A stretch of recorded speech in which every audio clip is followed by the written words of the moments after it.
Oh, there we go. I was muted. What's going on, everybody? We are live with the Monday recap show. How's everybody doing? Joni the God, Jordan Elliott, good to see you guys. Dread Pirate, Untitled Channel, Shark MMA, Craig, what's going on, everybody? It is good to see you, gentlemen and ladies as well. Muay Thai Sam, good to see you in there, big dog. Fight Society's on Twitch. Yeah, I have a Twitch channel, but I never go live on it. That's just my pre-screen. Yo, what are your thoughts on Khamzat Chimaev allegations that he kidnapped and married a 17-year-old girl? I literally just recorded a video about it before this stream. I'm going to drop it after the stream. I literally just hit stop recording and then switched over to this live. So I just did a video about it that I'll drop after the stream. It's all allegations right now. You should multi-stream. I've thought about it. I'm probably going to multi-stream on like Twitch, Twitter, Kick, things like that. But Khamzat Chimaev apparently, him and Ramzan Kadyrov aided and abetted a 17-year-old girl being kidnapped and forced to marry him. Now, I think this is pretty crazy. It's all just allegations, but it is being investigated, and it was posted by an actual serious journalist. It wasn't just posted by like a random meme page. It was actually posted by a serious journalist. So it's something that I'm actually taking pretty seriously. And I made a video about it as well. There was also a story of two men in Uzbekistan who sold everything they own, took out loans, sold their wives' jewelry to bet on Khamzat, and they killed themselves. After he lost, because they lost everything.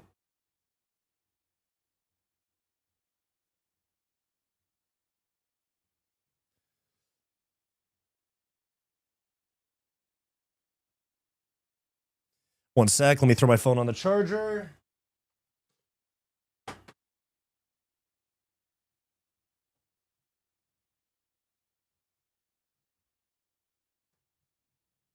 Did you see the Bromo vid on this topic? No, I did not.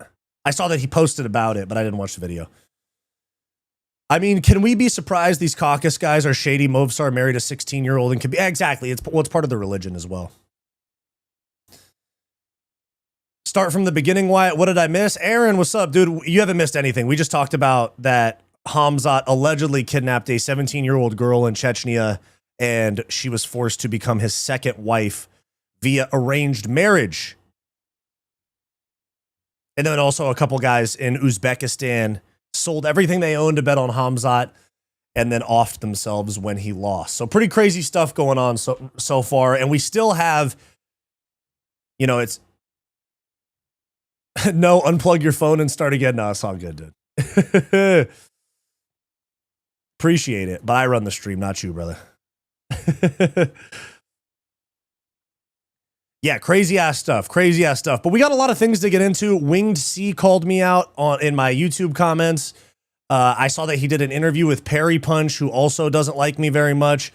It looks like the interview is behind the members wall on Perry Punch's channel as of right now, so I am not able to react to it just yet. I don't know if he's going to post clips of it, but there is a Winged C interview for all of about an hour on his channel, on Perry Punch's channel, and it's behind the members wall, and I'm not paying for that bum's fucking membership, so.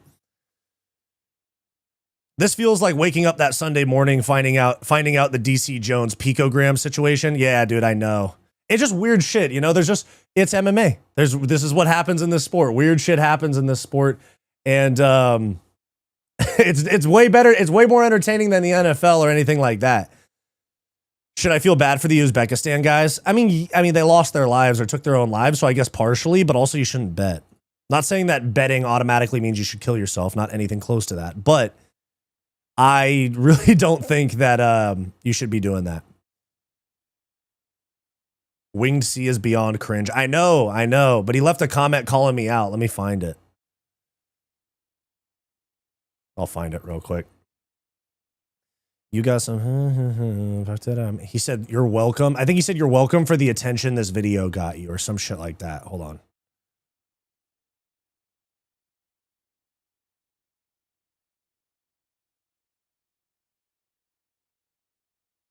The Uzbekistan thing? Oh, there was 2 guys in Uzbekistan that sold all of their belongings to bet on Khamzat, and that he lost and they killed themselves. Or they killed themselves.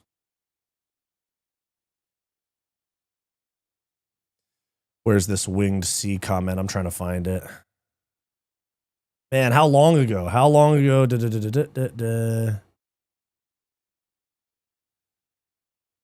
Let me find it. Winged C. Wait, hold on. The attention. Let me find it. I gotta find the specific comment. There it is. There it is. I found it.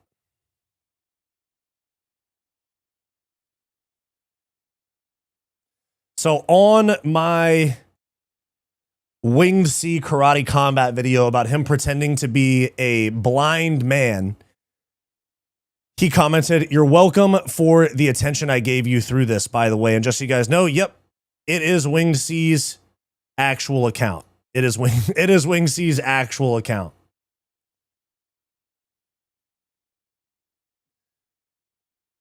So we will be talking about this, all right? Now, Khamzat, now I made this video of Winged C. Ah, shit, now I gotta find it again. God damn it.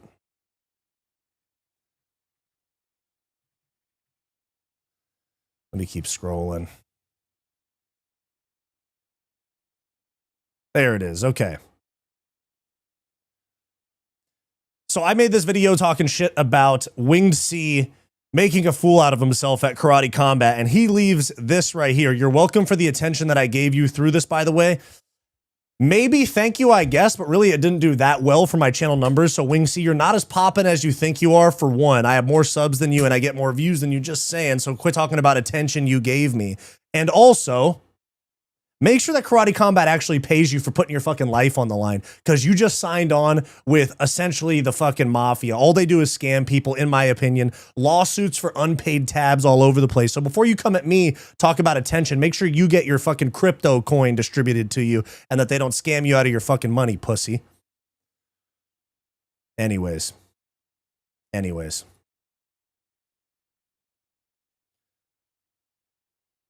Is Winged C the guy that fought with DJ Student or something? Yes, it is. I went 10 Muay Thai Sam 10-2 on the card, dude. Nice. I went 8-5. I went 7-1 on the prelims. I had a generational prelim, and then I had a fucking really bad, really bad main card. Oh man.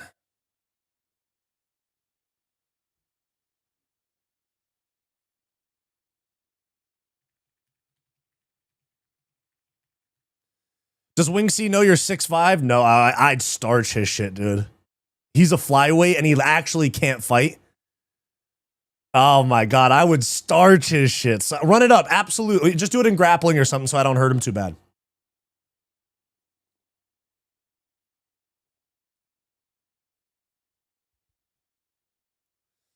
Winged C has the most memeable knockout in years. That guy is absolute shit. I'd smoke him in an MMA fight, and I'm just a blue belt nogi. Exactly. There you go. But let's talk about the card a little bit, guys, because it is, in fact, the Monday recap show. So we'll talk about, I did my full card recap and all of that, and we'll talk about some things that took place on the card as well. I'm so excited to talk to you about this card, guys. I've made... Ooh, hold on. We have a new report. Okay, Dana White said on Saturday night that they do not have a deal done with Conor McGregor. But right here, via Ariel Helwani, UFC is at the goal line in relation to Conor McGregor versus Max Holloway booking for International Fight Week. So we very well could be getting Max and the Mac at International Fight Week. Obviously, no BMF belt on the line, given that Charles took the belt off of him.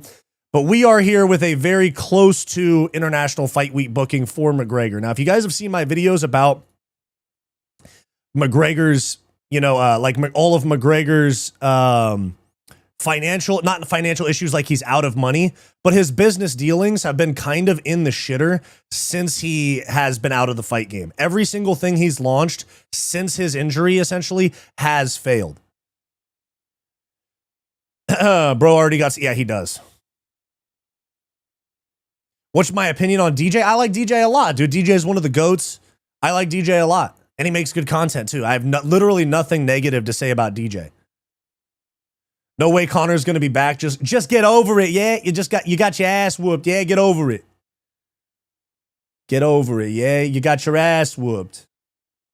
Did Kadyrov pay off the commission to miss weight again for a rematch? Oh, my God. Yeah, they're already talking about rematches and shit. Let's pull some of that up as well. We have a lot to talk about. We also have Kamaru Usman coping like crazy about this loss. Let me zoom out a little bit. I'm a little too zoomed in for you guys to see the whole thing. One sec. So Kamaru Usman's coping as well, saying one guy is marching forward, throwing jabs, mixing in overhands, and getting takedowns. I don't see how the other guy loses the fight when the other guy is backing up, jabbing. And then Henry Cejudo says, I thought Khamzat Chimaev actually won the fight, and I was rooting for Sean Strickland. From what I saw, it could have been 4-1 to Chimaev or maybe 3-2 to Chimaev. Now, you already know that MMA Joey is going to go on a fucking crazy delusional rant about other people like Usman and Henry Cejudo, who also have non-damage scoring wrestling styles as the excuse for Khamzat Chimaev winning. But you look at Khamzat Chimaev's face in the last couple days, he was very busted up, man.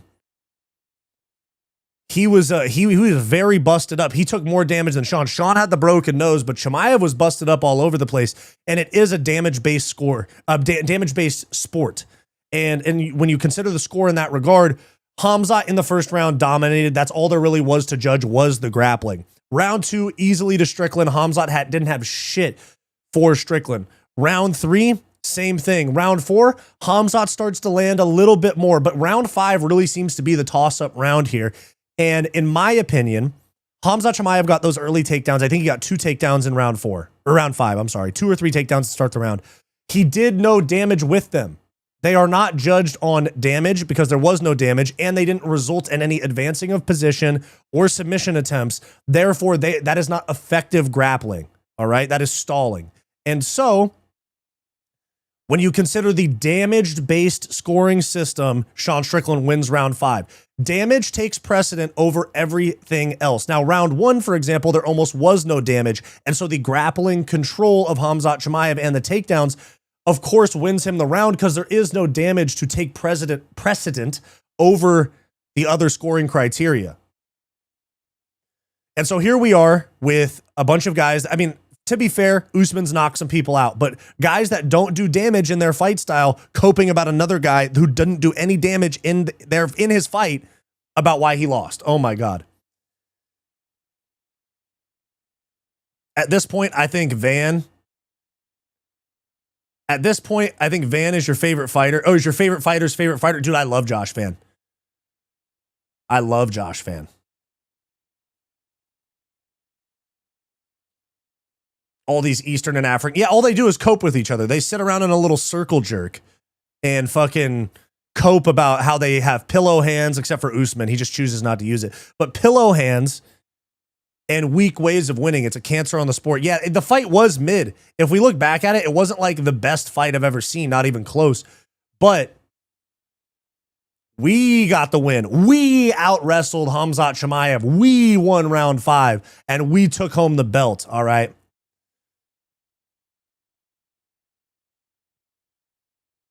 Susarkayev is actually my least favorite fighter. He is shit. Barely beating... Yeah, dude. Susarkayev as well. Let me get to the card recap. Because I did recap it in a video, but let's run through the card real quick. It is the Monday recap show, you know? Let's get over here to this Monday recap show. All right. Out-wrestle 9 takedowns to 0. Yeah, but no damage done whatsoever. That's not effective grappling. That's stalling. That's Marab level stalling. Broski pulled guard after failing 1 takedown in the second. What do you want about, bro? The cope from the Chimaev fans is crazy. Read the unified MMA rules. Read the rule set. Damage-based scoring. Damage takes precedent over everything else. When damage is not present, then they move on to the other scoring criteria like control time, aggressiveness, forward versus backward. Damage takes precedent over everything else. Round 5, Sean Strickland did more damage to Khamzat Chimaev than Khamzat Chimaev did to Sean Strickland. Period. Okay? If there was no damage present, such as round 1, you can look to those takedowns. It's crazy how many of you guys watch this sport. I'm not saying like the Fight Society viewers. I'm talking about these Khamzat fans. It's crazy how many of you guys watch this sport every single weekend and don't know the scoring criteria. And then you guys cry robbery because you don't know any better. Oh my God.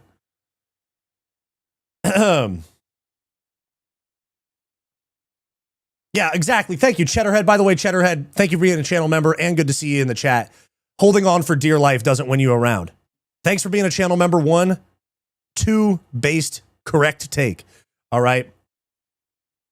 DJ should have won that second fight versus Cejudo, but they hadn't changed the rule set at that time, if I'm not mistaken. I do think DJ should have won, and in the current rule set, he would have. I don't think they updated the rule set. They updated the damage-based scoring like 4 years ago.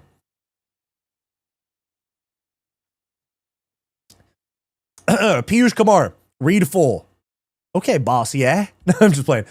If Khamzat moving up and fighting Paulo is worse... Hold on, if you're gonna tell me to read the full thing, you gotta use proper grammar, brother.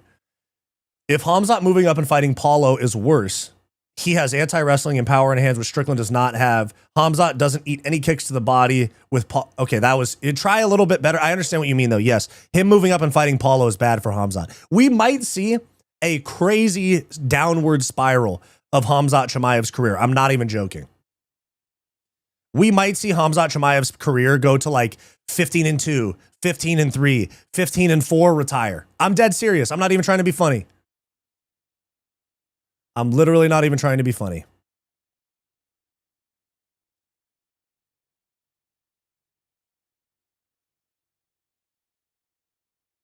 To be fair, Gilbert Burns should have won versus Khamzat if we go by the damage rule. 100% accurate. 100% accurate.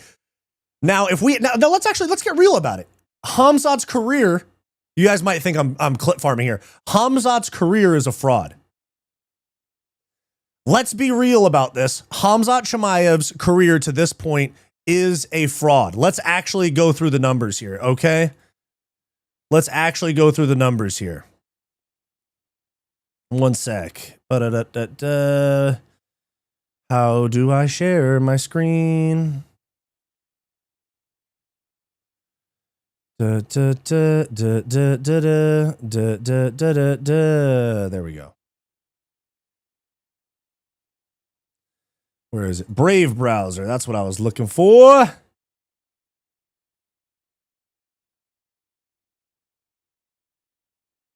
And there we go. Alrighty, there we go. Okay. Now, I'm being so serious right now. Let's look at Khamzat Chimaev's career. 15 wins, 1 loss. All right. Now, let's go through this. Sean Strickland lost. Straight up lost. Dricus du Plessis can't grapple for shit. Boring, non-damaging decision. Gaming the rule set. All right. Robert Whittaker had a compromised jaw going into the fight. He had a compromised jaw going into the fight. Kamaru Usman took the fight on like 10 days notice, moved up a weight class, and if it was a 5-round fight, would have beat him. Kevin Holland took the fight on 24 hours notice. Khamzat faked Khamzat faked the glove touch and then shot a takedown and subbed him. So one missed weight and took the fight on 24 hours notice. Then Gilbert Burns should have won. Li Jingliang, so Khamzat Chimaev, since Li Jingliang, fraudulent career. Fraudulent career. Because you look right here, he knocks out Ikram Alaskarov on the regional scene. Ages very well. And then gets to the UFC. 2 wins in 10 days. Gerald Meerschaert. It's Gerald Meerschaert. I love GM3 the GOAT. But Gerald Meerschaert it's Gerald Meerschaert, all right? He's a journeyman. Li Jingliang's got knocked out by everybody. And then we get into the fraudulent resume of Khamzat Chimaev. Burns should have lost. Holland, unfair. Usman would have lost if it was a 5-round fight, and he was supposed to fight Costa. He would have lost. Robert Whittaker, compromised jaw going in. DDP, bullshit title win, and then lost to Strickland. Khamzat Chimaev's career is a fucking fraud, dude. I swear to God. Yeah, we're gonna see a generational downward spiral of Khamzat Chimaev's career. It's crazy.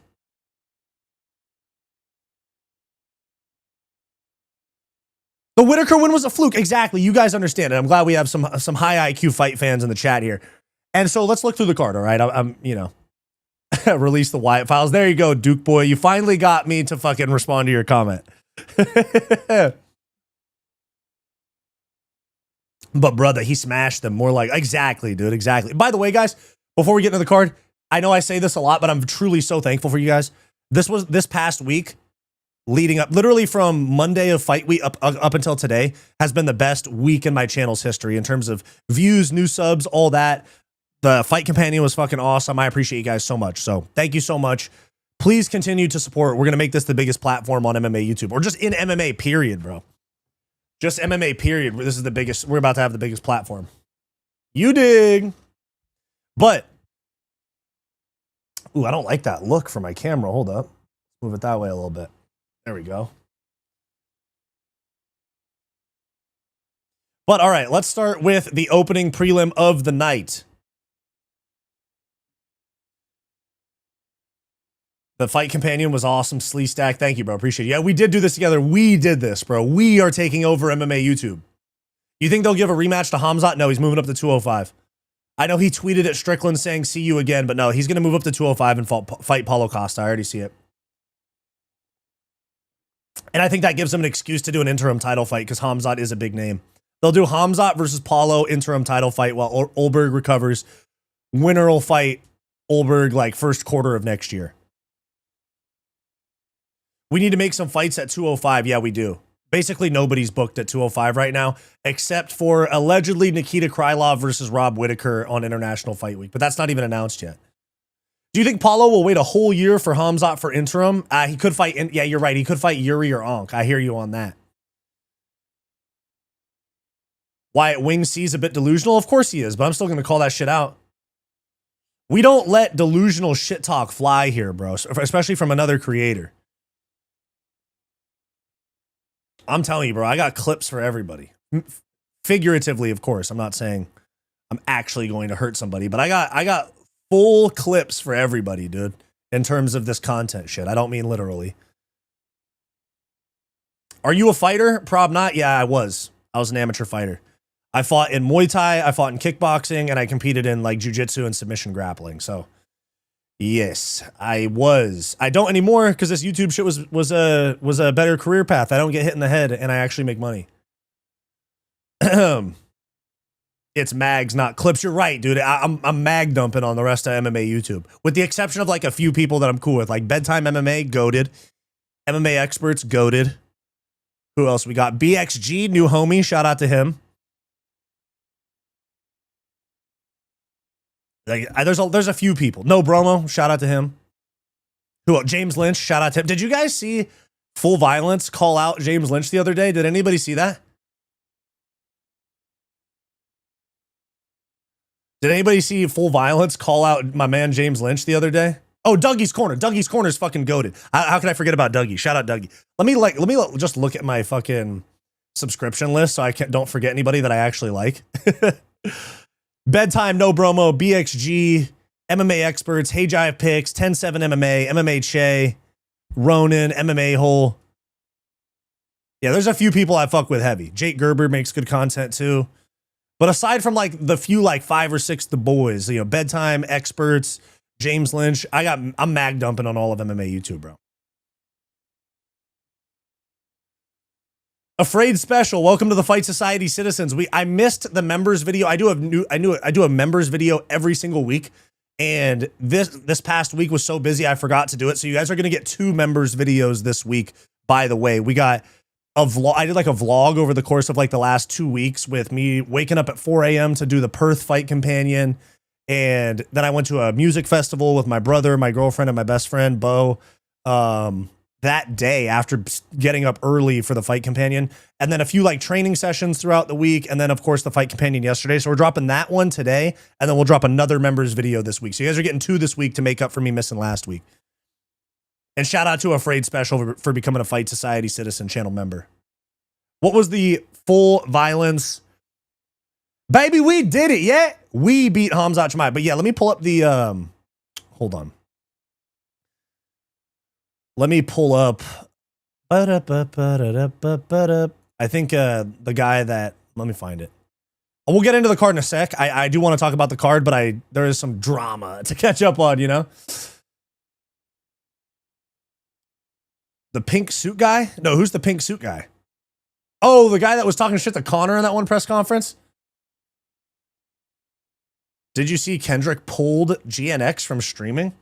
No way. Massive dub right before Iceman drops.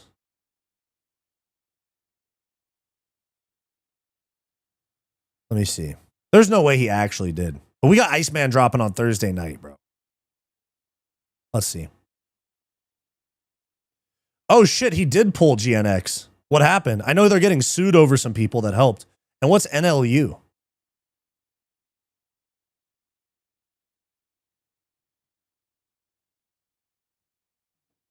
Wyatt, what do you think comes next for Strickland? Imavov. Imavov rematch, 100%.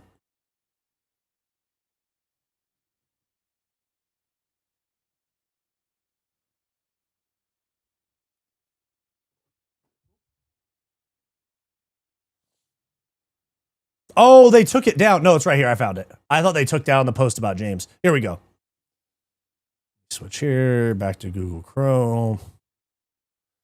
All right. This is what Full Violence and then their owner Stinky Shiv posted about James. And this was the caption.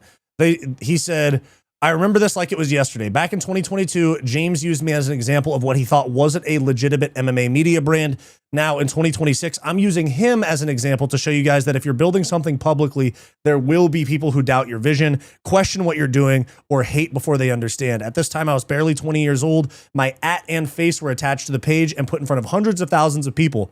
It's definitely nerve-wracking having your face out there in front of that many people, but at the time I thought it was the right decision, and I actually have a story to tell about that, blah, blah, blah, don't care about that. Anyways, I remember I was getting so angry over it and completely overreacting, calling friends, people I worked with, stressing over what everybody thought after James posted that. Looking back, I realized moments like this are now just a part of the process.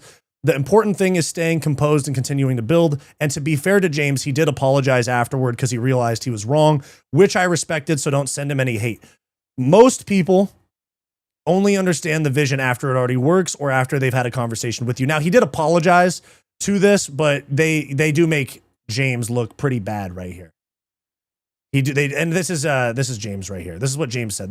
And I like James. James is the first like legit MMA media person that showed me any sort of love. So I have a lot of love and respect for James Lynch. Me and him are close.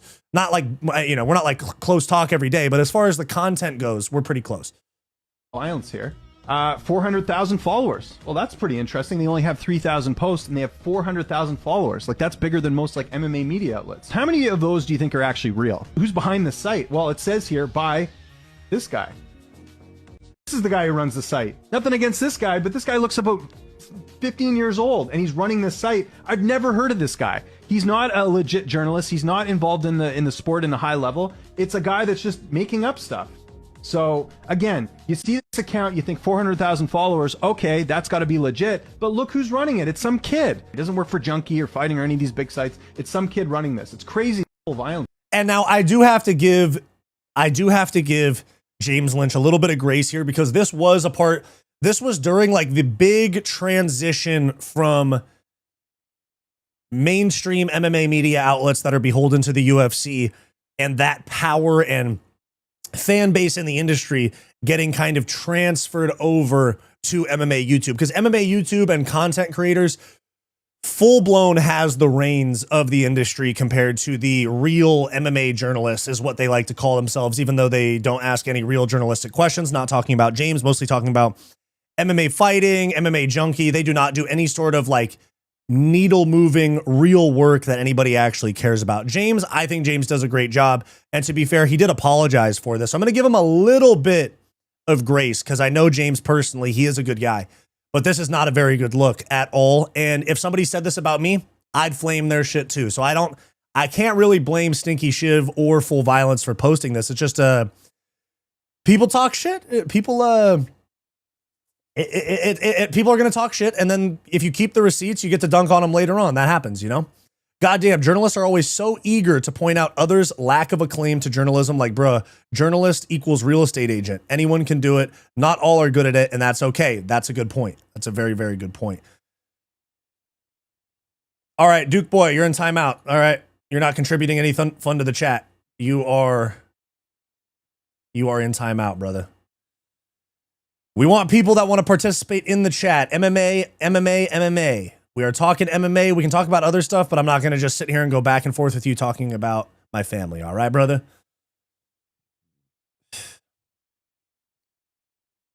All right, now, first fight of the night, Jose Ochoa, literally prime McGregor at flyweight. Prime McGregor at flyweight is Jose Ochoa because he was doing outside leg kick, front kick to the body, 1-2 down the pipe, shovel uppercut, boom. And he cooked Clayton Carpenter. Now, Clayton Carpenter did have him in some spots that were difficult for sure. Clayton Carpenter did he did backpack him at one point during the fight. He did give him a little bit of a hard time in like 2 or 3 moments. But overall, Jose Ochoa was in control of this fight. And that's kind of all there is to it. I mean, he was a step behind. He was smaller, outgunned, outspeed. The only thing that Clayton Carpenter had was the grappling. And very similar to Pat Sabatini a couple fights later, Jose Ochoa from a frame standpoint was way too big, no Diddy, no Jones, for Clayton Carpenter's techniques to actually have a real effect. Because when these guys like get around to a body lock from the back and they try to do that leg weave where you throw a hook in and you put the foot around to the other side knee and try to trip that way, the guy has to be close to your size for that to work. When you have these long, rangy guys with big frames for the weight class, like a William Gomez in the Pat Sabatini fight or a Jose Ochoa fight, or a Jose Ochoa guy in the flyweight division, those simple like white belt techniques are really not going to work at a high level. So Jose Ochoa was just a step ahead the entire fight and got the win. Does this card alley-oop momentum into the White House card? 100%. Ochoa does look like another Kevin Vallejos, but Kevin Vallejos is like kind of short-armed and like tight right here. Kevin Vallejos is kind of like tight, short arms, stocky frame, kind of built like SpongeBob, like very blocky. And Jose Ochoa is like a little bit more flowy, hands down, rangy, a little bit more whippy, a little bit less of like a brick powerhouse than Kevin Vallejos for sure. Carpenter cracked him 3 or 4 times. Jose ate that shit and never broke forward pressure. I'm sure that was super demoralizing for our old boy. Barbaric Eric, you're totally right. That's what happens too, is like when you hit the guy with your best shot and he just stands there staring at you like you didn't even touch him, that breaks your spirit quite a bit. And Clayton Carpenter, I think, was just a step behind skill-wise, range-wise, striking-wise, strength-wise. There's just not a lot. There was not a whole lot of avenues to victory for Clayton Carpenter, and we saw that in the fight. Because even with Ochoa, like I see, who's mentioning it, MMAS or MMAS, Ochoa sus cardio and takedown defense. Otherwise, he beats Steve Urseg for right now. He does have sus cardio. That's because he's really big and probably cuts a lot of weight to make 125. But that's something that can improve. He can maybe diet a little bit better during camp so he doesn't have to cut so much during fight week. Or maybe we see him at 135 at some point because he did look like a bantamweight fighting at flyweight in that fight as well. Yeah, you fuckers didn't go to the Syracuse School of Journalism. Oh, by that standard, only Ariel Helwani can talk about the sport. Monster Hunter, have a good time at work, man. Chad Rowe, thank you for 1 month of membership. Do the shuffle. All right, hold on.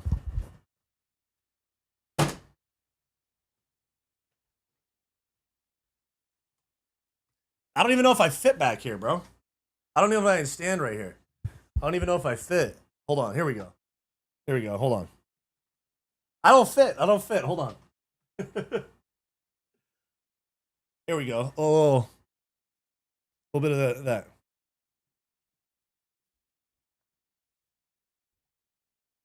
You know what I'm saying? Just a little light shuffle work, you know, nothing crazy. It's still a work in progress. Yeah, I'm too big to fit back in this corner over here standing. Bro, just started my shift. Hope you're live for a while. I've been live for 30 minutes. I'll be live for at least another hour.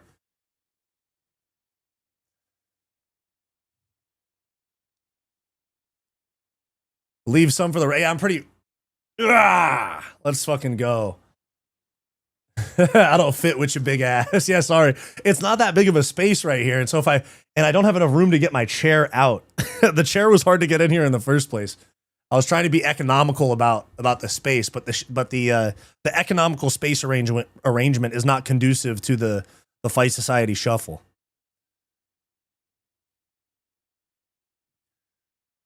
All right, but let's move up the card. It's like that in every industry. Art school photographers always acted so pretentious, but they make no money with their art shows and I provide for my family with the work. School breaks people 100%. Yeah, that's why, dude, when people claim like I went to college or I have this degree as a way of like saying they're better than you. Oh my God, that shit drives me crazy. Like sometimes I hear people that are currently in college and like I went to college, I dropped out, but like I didn't finish, but the people I hear that are like I can't give too much. It's people I know. Wyatt's on his Ian Gary Kirk. What's your age, Wyatt? I'm 27. But I turned 28 in 3.5 months. But I heard, I can't say exactly who, but it's a group of college people that it's not even people that I know, it's people that I have been around, and the way that they talk, the way that they fucking talk drives me crazy. They just talk about, they use fucking 4 and 5 syllable words and shit like that. And I'm like, man, you guys sound retarded. Like, I can't be too specific because it's gonna give it away what I'm talking about if anybody I know watches my streams. But anyways, we'll talk about it. This fucking guy is sitting there talking about some political action group he went to, and God, this was the cringiest shit I ever heard in my fucking life. Talking about being an ally and all. Oh my God, dude, that shit drove me fucking crazy. Not only was he a student at a California state school, but he was also one of them, if you know what I mean. The LGBTQ LGBTQ HDMI PS5, bro.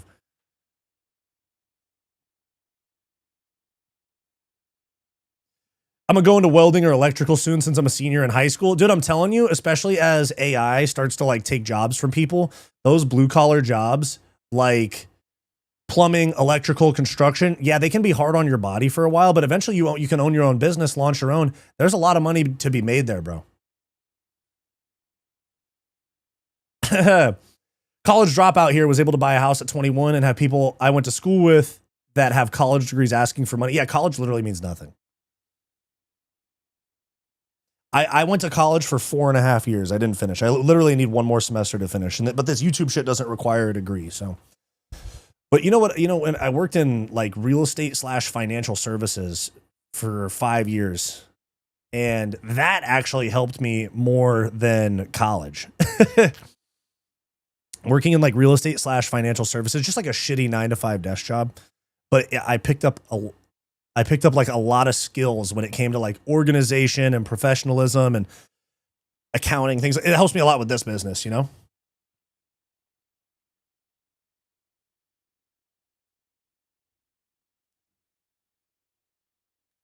Damn Wyatt saved some pussy for the single lads. What are you talking about? Y'all are saved because I'm in a relationship. You guys got nothing to worry about. No, I'm just kidding. Strickland did do the impossible, William Wallace. I have a degree in exercise and sports science and nutrition. Sam Calavita is destroying fighters, in my opinion. Yeah, I agree with you 100%. I actually talked about that in my video that's dropping after the stream. But okay, we move up. Bysangor Susarkayev, all right? Bysangor Susarkayev. I hate this dude, bro. Not just because he's Khamzat's teammate, but I genuinely do not like Jesus, William Wallace. Saying spinner about your chick is crazy.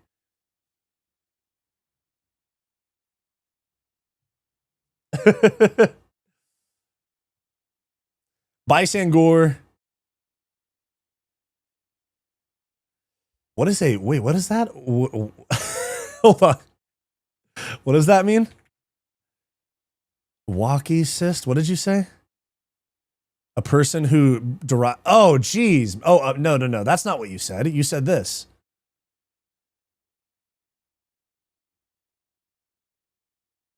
I don't even know what you're trying to say.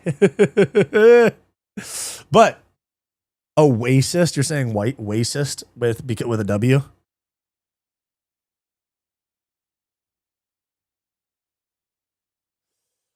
Yo, no bromo, what's going on, dude? No bromo MMA in the chat. Wyatt, my man, not sure if you saw, but my Chimaev coat video popped off. Dude, my Chimaev weigh-in video popped off too. I got like 130K talking about Chimaev missing weight.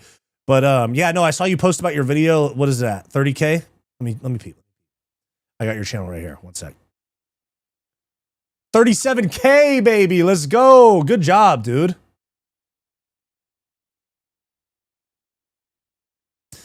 Also, how did you find UFC 3? What do you mean find?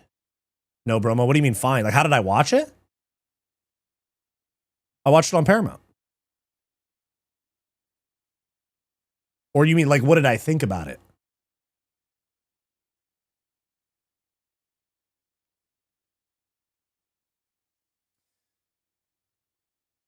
Oh, lethal nonsense. I got you. Yes, I was born in August, Noah. Oh, how did you find means what did you think? Gotcha. I'm over here using the big words, bro. Relax. You're two steps ahead of me on this IQ shit, bro. Relax. No, I'm just playing. It was fun. It was the best card we've had it was the most fun that I've had with a card this year for sure. But all right, here we go. Bysangor Susurkai of Jordan Santos. Now, first off, they have Jordan Santos listed at 28 years old. This is not true. This is a lie. I'm telling you, this is a fucking lie. This guy is minimum. Let me look at his IG. Is his IG linked on Tapology? Let's look at his IG. Oh, come on, load. Brave browser, not fucking with Instagram. It's like, oh my God, stop. I just want to see one guy's profile.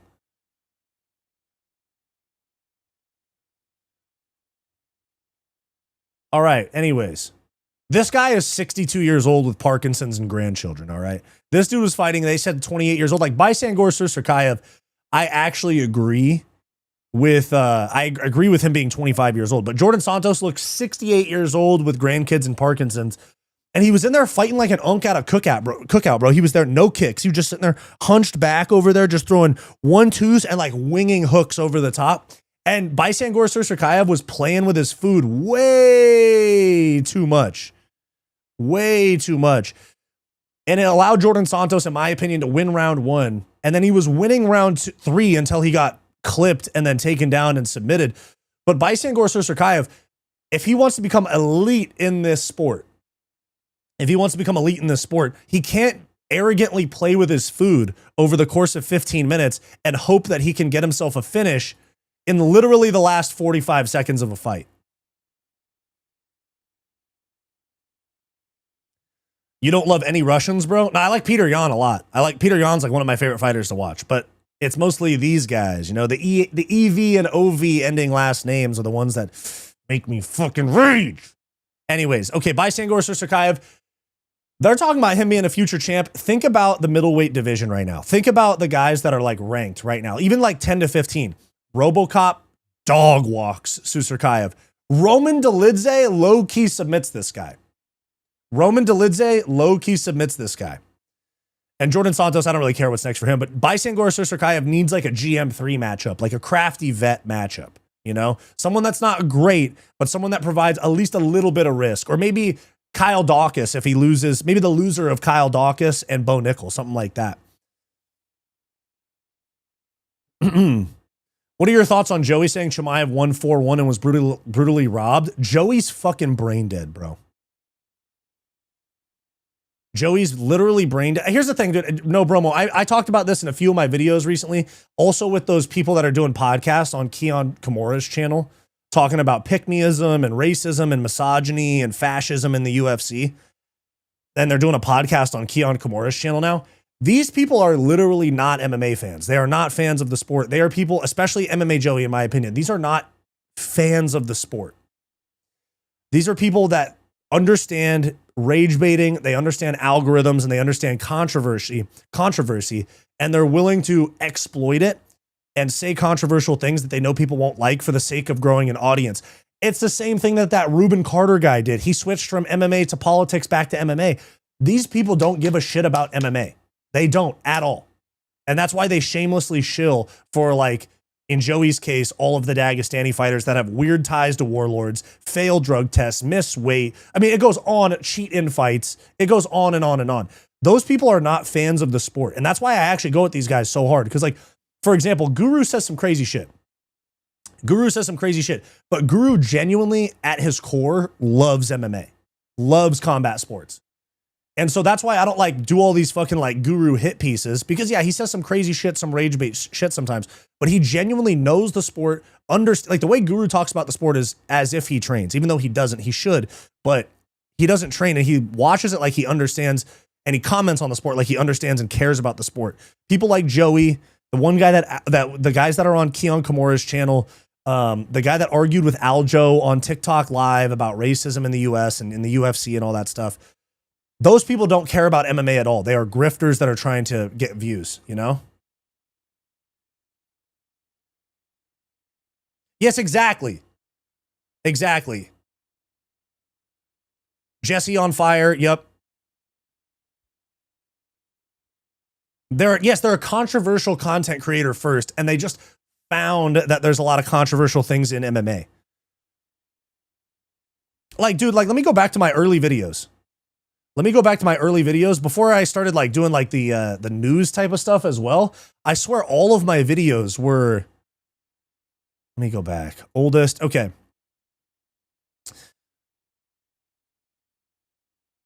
Yeah, I didn't do any rage bait shit. I mean, I really don't do rage bait shit. I just call out shit that I don't like. But, you know, my old videos, Rob Font versus Davison Figueiredo, official prediction, 55 views. Jalen Turner versus Bobby Green, official prediction, 51 views. A closer look at UFC, a closer look at the biggest card of 2023, 55 views. Who gets the title shot next? Wonder Boy versus Steven Thompson, 2 years ago, 100 views. Official prediction, Joe Pyfer versus Jack Hermanson. Like, this is the shit that I used to talk about.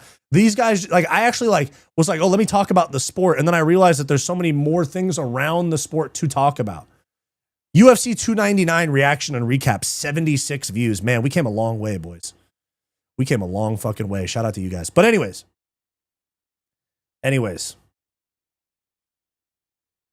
We need that Fight Society versus Joey debate. Sign me up. Hey, no bromo, did 10-7 reach out to you about that content series they want to do? MMA hole, what's up? Pussy, eh? Kenny Okoye, same thing.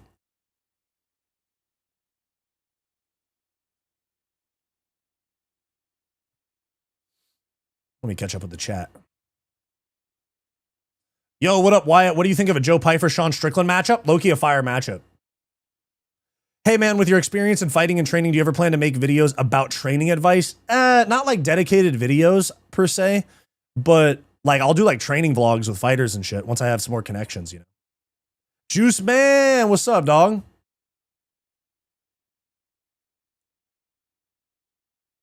Mexican martial arts channel live streams are the worst in the space energy-wise. Ooh, let me check. Yeah, he reached out. I'm down for it. I said, I told him I was down too. I also gave suggestions to make it more interactive. I think there should be some sort of like fan voting or something.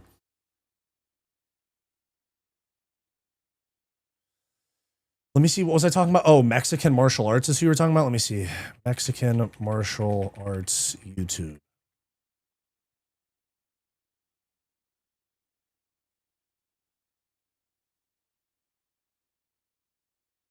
Yo, does he delete his live streams? Because there's no live tab on here. I saw he was live the other day. Does he delete his live streams? Yeah. No, bro, just DM me. I don't want to spoil their shit, but yeah. Damn, does this dude delete his fucking live streams, bro?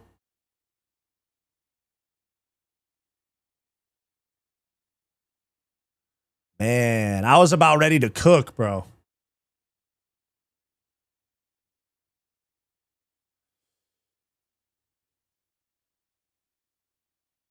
Man, anyways. All right, so we're back to the card. Pat Sabatini, terrorist of the sport, Israel's greatest soldier.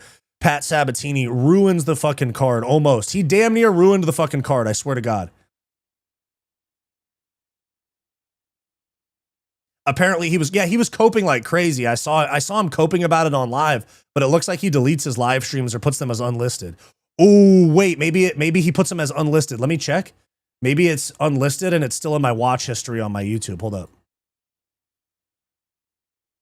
Is there a fight this weekend or not? Yeah, it's Arnold Allen versus Melquizel Costa in an Apex main event. And then we have the Ronda Rousey card in LA this weekend. I'm not going to be going to that card in person, but I will. Where's the history? Where's history? Playlist history. There. Marvin G, what's up, dude? It feels like a Marvel movie when my favorite YouTubers acknowledge each other. What was your pick rate for this card? I went 8-5, bro. I went 8-5, but I went like 10-3 last weekend. Also, you know what's kind of funny is like seeing the channel grow and shit. And you guys know those people that make like the reaction content where it's like MMA YouTubers react to Khamzat Chimaev's loss, shit like that. Dude, freaking somebody made a video and they included me in it. I thought it was kind of crazy. You see, it says like it's right here. It says MMA YouTubers mixed reactions to MMA YouTubers reactions to Khamzat versus Chimaev, and it's Joey, it's MMA Che, Kenny Okoye, Wade, Guru, Experts, and then JG2, and then me. I was like, what the fuck? Me crashing out, dude. Me being hella pumped about it, but I was like, damn, dude, I'm getting included in these videos now. That's crazy. Yeah, where is No Bromo, huh?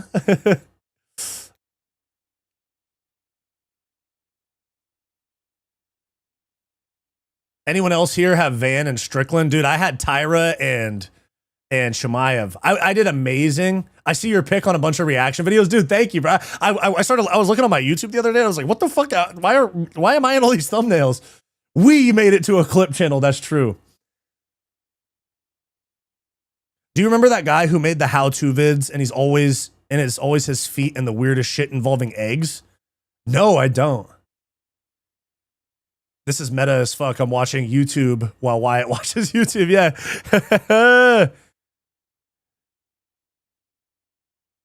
Wyatt, mark my words. Dana will announce International Fight Week during the MMA card. I know, dude. I know. That's exactly what they're going to do. Oh, wait, hold on. I was trying to go to my watch history on YouTube to see if I could find. Let me see.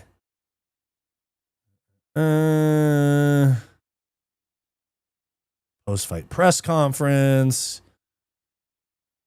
Yes, I found it. He puts it as unlisted. I found it. You can run, but you can't hide. Yeah, unlisted, but it's in my watch history though, brother. Let me find it.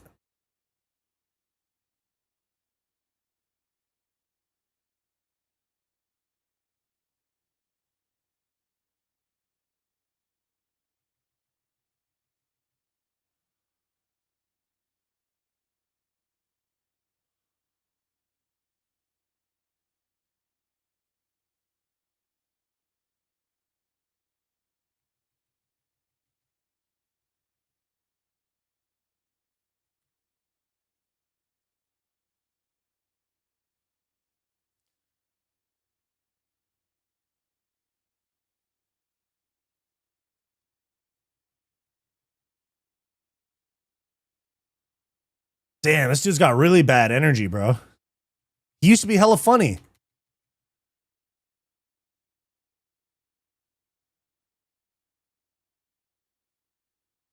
Yeah, I'm not going to comb through that whole shit, but. Toby Squared, what's up, dude?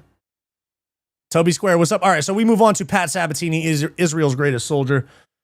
This dude almost brought the card to a screeching halt. He kind of did, because he just backpacked or tried to backpack on William Gomez for an entire 3 rounds. And he was just sitting there, body lock, throwing one hook in, trying to weave the foot through to the other knee and hit that trip. But like I said, same as Ochoa and Carpenter, Pat Sabatini didn't have the frame to execute that type of trip or that type of takedown on William Gomez at all, dude. Like this is, and Pat Sabatini from this area, I think he's from Philly. So like from that Northeast area, probably had some like friends and family in the building. And he goes out there and smushes, fucking blobs himself to a shitty decision. Yeah, exactly. Nusa. He didn't get the memo that we care about damage.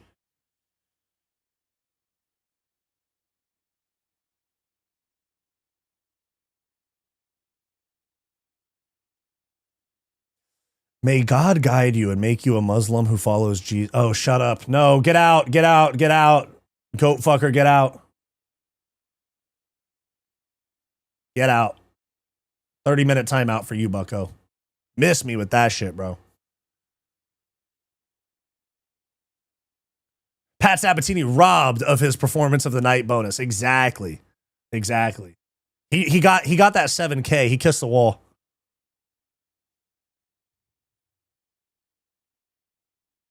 You taking Protest or Morales? Dude, I would probably take Protest. Maybe that's recency bias after the JDM fight, but he fucking cooked. He fucking cooked JDM, bro. Yeah, he robbed me of an entire fight. Fuck you, Pat Sabatini. All right, then we move on to Roman Kopylov versus Marco Tulio. I had a generational prelims, guys. 7-1 on the prelims, but 1-4 on the main card. We don't talk about that. The only one I got right was King Green and Jeremy Stevens. But here we have Roman Kopylov versus Marco Tulio. Marco Tulio, he's a shootbox guy. He has that Oliveira approach where he gets dropped, but he doesn't have the recoverability of Charles Oliveira. He just started swinging wildly. He didn't hit like the lean forward video game lock-in, you know? He didn't hit that lean forward lock-in, whereas Kopylov did. What grade would you give the UFC so far this year? Ooh, so far this year, I would give the UFC a... I would have said a C+ up until last weekend. Now I'd say a B. B-.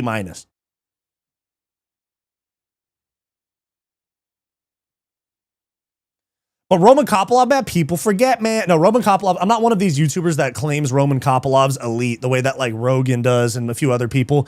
They go, Kopylov's, they talk like he could beat Adesanya in his prime. But realistically, he's a crafty guy. That body kick with the left leg when he's in southpaw, crazy fast. He throws it so quick, gets it up and down. He's not worried about a takedown at all. You saw Sean Strickland wasn't throwing a lot of teeps because he's worried about about Khamzat catching it and using that as a single leg takedown or a trip attempt. Kopylov just be whipping those kicks up there, no problem at all. Marco Tulio, big bruiser, a lot of power in his hands, a lot of muscle bound type of guy, to where the point where he made Kopylov look small for the weight class. But as the fight got harder and Kopylov started to mount momentum, Tulio didn't try to sway momentum back by picking shots, defending those kicks. He just kept eating those body kicks on the arms, very much slowing down his right hand. And it wasn't like he was trying to mix things up. He said, okay, I'm losing this fight. I'm just going to hunt a KO for the next 6 minutes. And he got dropped 3 times, So, Wyatt, did you hear that Khamzat allegedly married a 17-year-old? I recorded a video about it just before the stream. I'm going to put it out after the stream. But I saw you made a video about it too. RoboCop is younger than Kopylov, and Jordan Santos is 28 years old. What kind of, this is like, what is it? Is it bench warmers where the guy has the birth certificate that says, I am 12? Is it bench warmers? That's what these guys are doing. These guys are coming from random corners of the world looking 50 years old on TRT, and they just hand them like a poorly written post-it note that says middleweight, no steroids, 28 years old. And the UFC goes, yeah, sure, sign him up.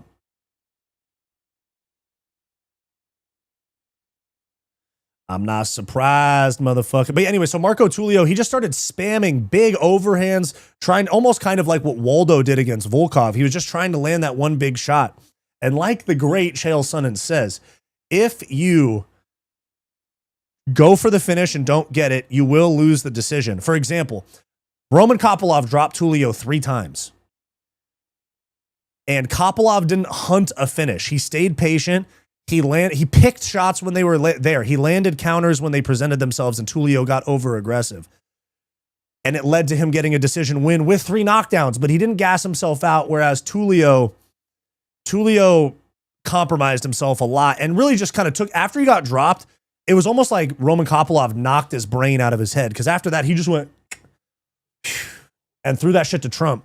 No, actually, Trump wasn't at the fights this weekend. Was he? Trump wasn't at the fights this weekend, but he went brain in the first row. I'm just going to throw overhands for the next 6 minutes and lose a decision. No, Bromo, shout out to you, man. Yeah, hit me in the DMs, bro. Appreciate you.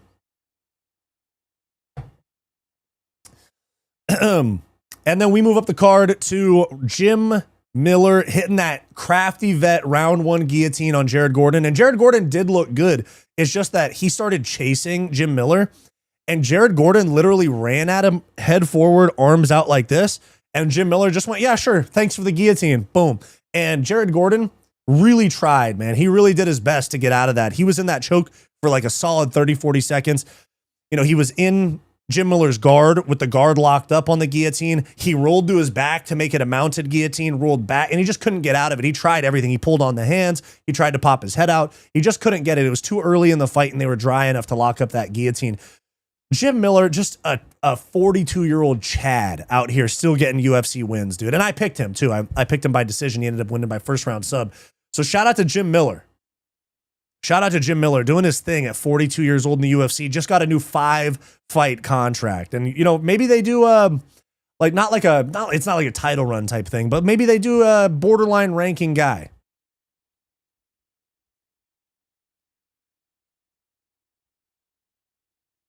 Did you see the video of Patty getting high-key worked by an influencer? Dude, I did see that. Patty got clipped by some influencer sparring in the gym. He got clipped a few times. And to be fair, Patty was kind of going easy on him, and that guy was going hard on Patty, but Patty did get clipped. Dude, oh my God, Matus Rebecki. Look at this picture, gang. Hold on. One sec. How do I save this? Copy image address. Is that how I do it? Can I zoom? Is this not the most cooked hairline you have ever seen, bro? Holy shit. Bro, just shave it.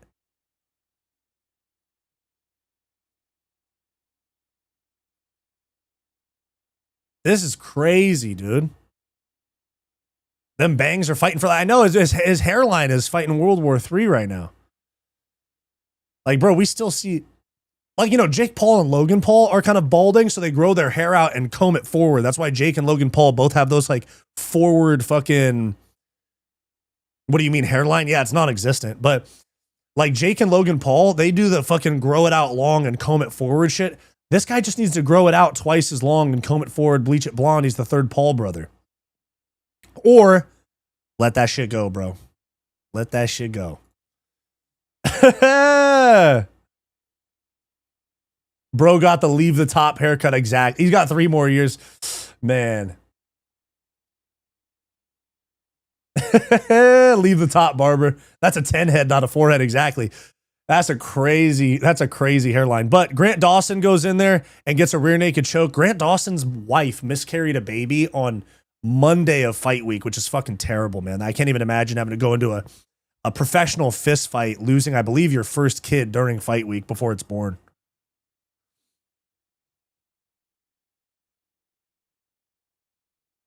His hairline is back like Arlovsky's career. Bro, Andre Arlovsky just got a hair transplant too. Have you guys seen Andre Arlovsky? Shout out to Andre Arlovsky. I'm gonna see, does he still follow me on IG? I remember I made a video about Jack Doherty and Andre Arlovsky. And Andre Arlovsky hit me in the DM saying like, yo, appreciate you, brother. And like, let me see if he still follows me. Because I asked him for an interview. He never got back to me. Let me see. Does he still follow the boy? He does. Yeah, damn. Okay, type shit. Yeah, Andre Arlovsky still follows me. But have you guys seen him? He's like trying to be like Andrew Tate on IG.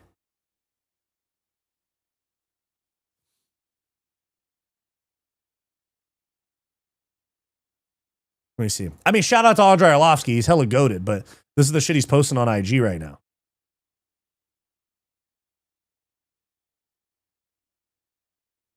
That guy driving a Ferrari.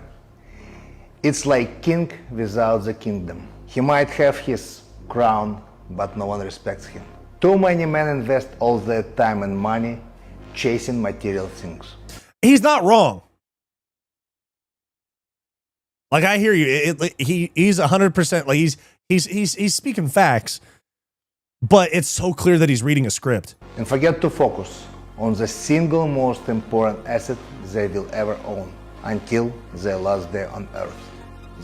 Like, shout out to Arlovsky, but he's just like, this. I feel like you're like 3 years too late to be posting this shit, you know? 13 years married. I believe I did a right choice. I mean, shout out to the bro, but... So, let me ask you something. You spend money on nonsense, but when it comes to your health, you hesitate. That already... Anyways, I mean, shout out to him, but goddamn, bro. We're talking like Andrew Tate punchlines in the Big 26. Arlovsky looks like a mall kiosk jewelry seller. Pretty much, dude. Dude, meat. Oh, you got banned in Ariel's chat? Damn. I'm Russian. I have almost the same accent. Dude, Russian speak. Yeah.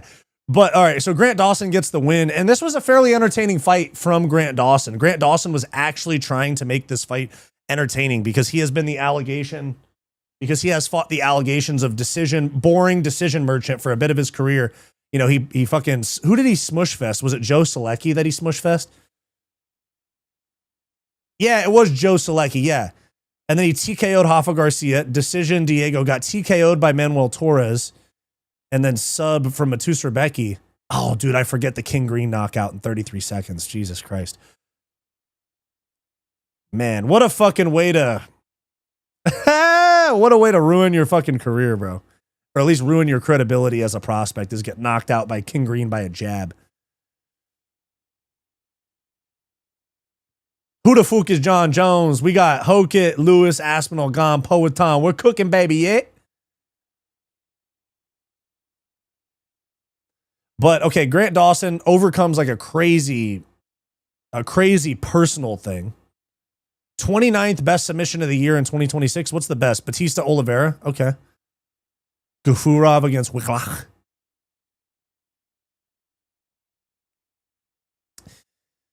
But Grant Dawson heads in the right direction. They're probably looking at somebody in the top 15 or fringe top 15 for him. How bad did Vegas lose this weekend? Really bad, dude. Do you remember when Dawson said he was saving something special for Islam? Bro. Rogan pushing for a rematch. Yeah, Hoffa is a good win. Rogan pushing for a rematch on the commentary was so disgusting to me, as if Khamzat hasn't gotten enough favoritism throughout his career. Now we got to give him a rematch with 0 title defenses. I know. And he didn't put on like a rematch worthy performance. But we move up to, honestly, one of the sickest fights of the night. Yaroslav Amosov beating Joel Alvarez by submission, arm triangle choke in round 2. This was a sick fight. You saw Joel Alvarez sting Amosov really, really badly on the feet in round 1.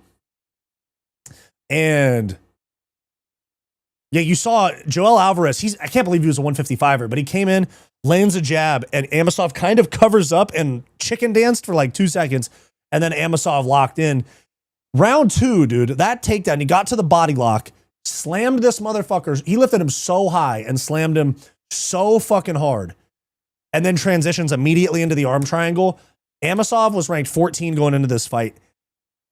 I think you maybe do him versus Sean Brady, or you do him against the winner of Bilal Muhammad versus Gabriel Bonfim in about 3 weeks. Apex main event type thing. You know, because Amosov, he is grappling heavy. Entertaining grappling, but he is grappling heavy. And if he fights a Bonfim, Brady, or Bilal, he will absolutely be put in an Apex main event, in my opinion. Yeah, who does that to... People don't even... He didn't even train. He invented the arm triangle choke at 31 years old. He's 30-1, dude. Amosov is 30-1. One of the most underrated guys on the roster. 2-0 in the UFC. Anaconda choke on Neil Magny in 3 minutes and 14 seconds. And then that slam to arm triangle choke against Alvarez. This guy, Amosov, is a real problem. Like, if we talk about the top of this division, I think he's one of the few Bellator guys that has come over that can actually translate to real UFC success. Amosov, top 10 guy, has to be. Yeah, the slam to sub was fire. I went through the same thing as Dawson, never cried. Dude, that sucks, man. I'm sorry. I'm sorry to hear that, man. That sucks. Yeah, nobody should ever have to lose a kid. But anyways, we move on to Atiba Gautier versus Ozzy Diaz. Now, Ozzy Diaz gave us a better performance than I was actually thinking. Like, I thought Ozzy Diaz was going to go out there, blob out, and get knocked out in round 1 by Atiba Gautier. And Gautier, I think Gautier is a little rudimentary and simple in his attacks. He basically has jab, cross, hook, uppercut. Like, that's all he has. Jab, cross, uppercut, hook, cross. He's very, very elementary in his striking. But he's not 24 years old. Also, another lie on age right here is this fucking guy being 24. Born in 2002. Yeah, fucking right. And Ozzy Diaz came out with probably the most cooked hairline of all time with a U-turn for a fucking hairline. And I thought he would fold in the first 2 minutes, and he actually did. He did really good. He held in there for the first round. He ate a couple big shots, was crafty enough. And when he got clipped with that right hand in round 2, in the moment, kind of a quick stoppage, in my opinion. But once you watch it again, you see the way he folded over himself, like kind of folded like knees over toes, knees over toes type shit, headbutting his own knees on the way down. I understand why the ref stepped in. That was a bad way to go down. So Atiba Gautier, we need a test for this guy. He called out Adesanya. I don't necessarily love it because I think that Atiba Gautier might actually beat Adesanya at this point in Adesanya's career. But Wyatt, I got info for an Atiba Gautier age expose if you got. Yeah, hit me. Yeah, hit me for sure. Yeah, there's no way he's 24. He's probably 37 with grandkids. But ooh, Strickland's going off on Ariel on X. Let me see. What's he saying? Oh, is it because Ariel went off on Sean today about saying that there's no beef between them or something? Hold up. Let me see.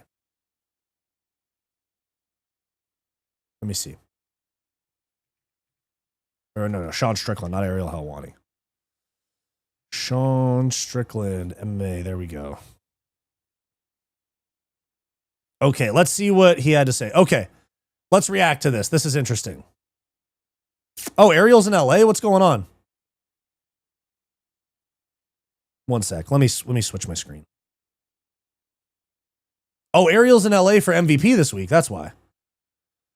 But this right here is Ariel. It says, Ariel Helwani went off on Sean Strickland for taking back his trash talk and apologizing. He said, "This is the biggest bunch of bullshit I've ever heard. That is fraud. That is cowardly shit. You cannot walk that back. You called Khamzat's mother a whore.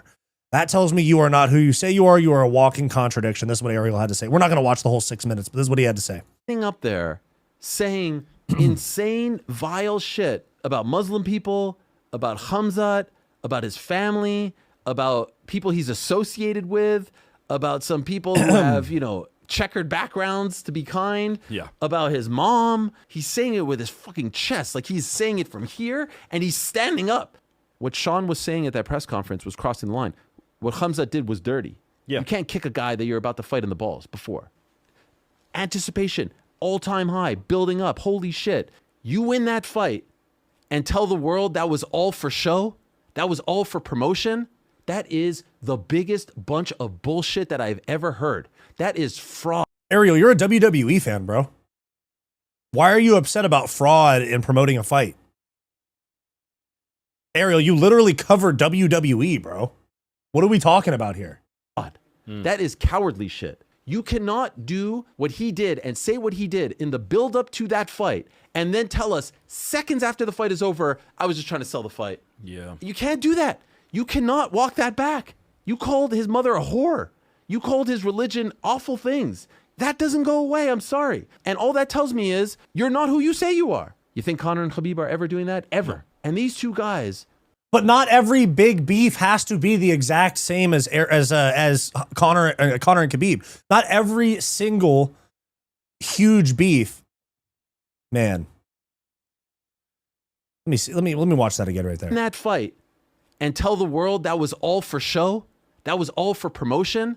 That is the biggest bunch of bullshit that I've ever heard. That is fraud. That is cowardly shit. You cannot do what he did and say what he did in the build up to that fight and then tell us seconds after the fight is over, I was just trying to sell the fight. Yeah. You can't do that. You cannot walk that back. You called his mother a whore. You called his religion awful things. That doesn't go away. I'm sorry. And all that tells me is you're not who you say you are. You think What do you, okay. Sean Strickland said all of those things, went in there and won the fight. First off, let's talk about Sean Strickland. Sean Strickland said all those things and went in there and backed it up via a fight. He was the winner. The winners write history. You know what I mean? The winners write history. Ariel, I understand that you want this UFC beef to always be real, or that these guys, you want them to hate each other after the fact. Dude, you cover pro wrestling. How are you going to sit here, cover pro wrestling? I know that it's not the same as UFC. I know that's an actual fight versus a choreographed fight, but you cover WWE, who fakes everything for promotion, and then you turn around and hold. I mean, I understand it's a real fighting thing versus a fake fighting thing, but Sean went in there and won a real fight. Sean has the middleweight belt. In my opinion, Sean Strickland carried the build up to this fight. Sean Strickland is the reason that people talked about this in the first place. He brought all of that Khamzat shit to light to the mainstream audience, that people that don't watch MMA YouTube, like people that are mainstream fans that don't keep up with the MMA YouTube shit, they don't know all of this, like Ramzan Kadyrov connections and the 17-year-old wife that he kidnapped and all of that. So for you to sit here and talk about you're not who you say you are to the guy that just won the fight, I mean, that bothers me, man. That bothers me, man. That really, really bothers me, because then Sean Strickland comes in and says, this is why I don't do media with him. You are a leech who I've never respected. The moment I met this man, I knew his quality. End of the day, the hatred between us was real. What he said about me was wrong. What I said about him was wrong. This is what hate and anger does to people, and it might still be there, but we warned each other's respect through blood, or we earned each other's respect through blood, and I would never expect a man of his quality to understand that. You are and will always be a pathetic MMA leech who has done nothing besides criticizing men who are better than yourself. So I'd say 10-7 Strickland there, because Strickland is the one that went in there and won the fight. Strickland went in there and won the actual fight. Man. Bullshit. think Conor and Khabib are ever doing that? Ever. And these two guys went back and forth and took this sport and their ever. And these two guys went back. Yeah. You can't do that. You cannot walk that back. You called his mother a whore. You called his religion awful things. That doesn't go away. I'm sorry. And all that tells me is you're not who you say you are. You think Conor and Khabib are ever doing that? Ever. And these two guys went back and forth and took. Why does everything have to be compared to Conor and Khabib? Those guys actually hate each other. Conor went to jail over things that happened in the Khabib rivalry with the bus incident. Conor had to pay Michael Chiesa a fucking court settlement for cutting him with glass in the bus incident. Conor went to jail.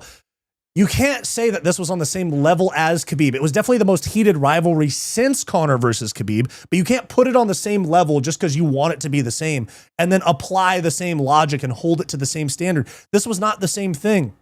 This was not the same thing. There was no real physical violence except for the kick in the nuts at the press conference. But we're talking, Conor and Khabib was next level shit we'll never see again. People got arrested, you know, at the bus incident at 223 and the post-fight brawl at UFC 229. Not every big rivalry has to be held to, not every big rivalry has to be held to the same level as Conor Khabib. This shit makes me cringe. But yeah, that is what he had to say about it. That is what Ariel had to say about it. But let's get back to the fights. Let's get back to breaking down these fights.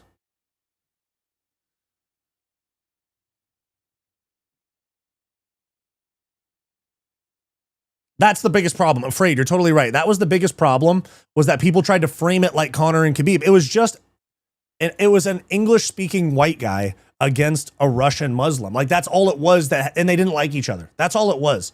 That's all it was in terms of the actual similarities to Conor and Khabib. We didn't have out of the cage violence. You know, we had the nut shot at the press conference, or at the weigh-ins or whatever it was. But guys push each other in the lead up to fights all the time. That's not the same as Conor and Khabib post-fight brawl.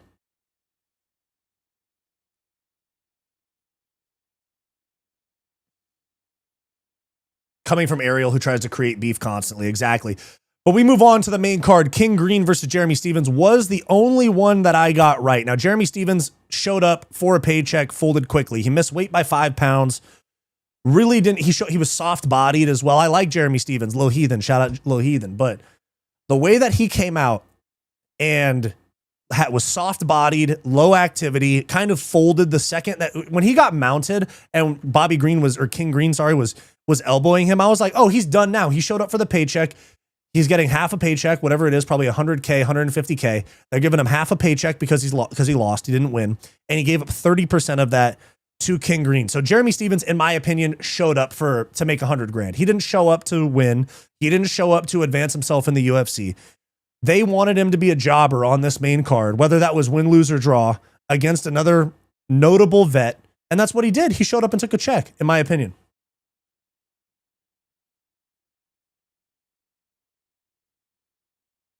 Ariel wants in on a beef, true. What's crazy is that me and Ariel emailed back and forth a little bit. I tried to get him on for an interview, like I want to say 6 months ago, something like that. Let me find it. Let me go to my email real quick. I tried to get him on for an interview and he said something about being burnt out on interviews or podcasts or some shit. Let me find it. Yep.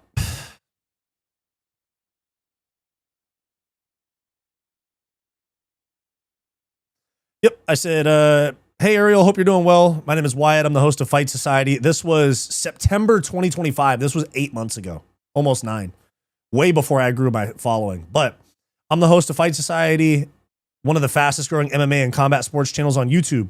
I'd love to have you on the show for a conversation about your career, the current state of MMA media, and of course, the biggest sports stories in combat sports. Our audience is a mix of hardcore fans and younger viewers who are obsessed with the culture around MMA and combat sports. The interview can be done remotely at your convenience. We'll make sure it's polished, professional, and widely distributed across our platforms. I know your time is valuable. Thanks for considering this. It would be an honor to have you on Fight Society. And he said, thanks for reaching out, and I appreciate the offer.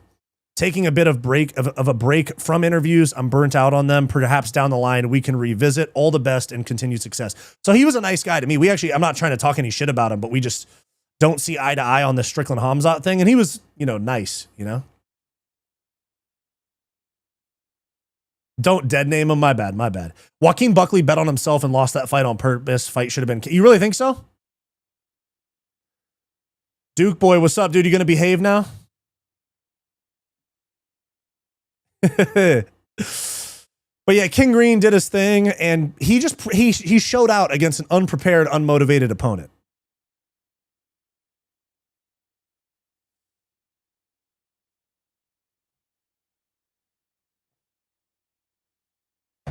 And then we move up the card to Sean Brady versus Joaquin Buckley. Now, I picked Joaquin Buckley by KO based off how the Michael Morales fight happened, but Sean Brady is an amazing grappler and Buckley is a terrible grappler that relies on power and athleticism. Like the skill, like Buckley, since the Usman fight, took almost a year off. Talked about May 9th, the world gonna find out, just to get blobbed. And in my opinion, 30-24. He got 10-8'd in all 3 rounds, in my opinion. Round 1 was borderline. Rounds 2 and 3 were easy 10-8s.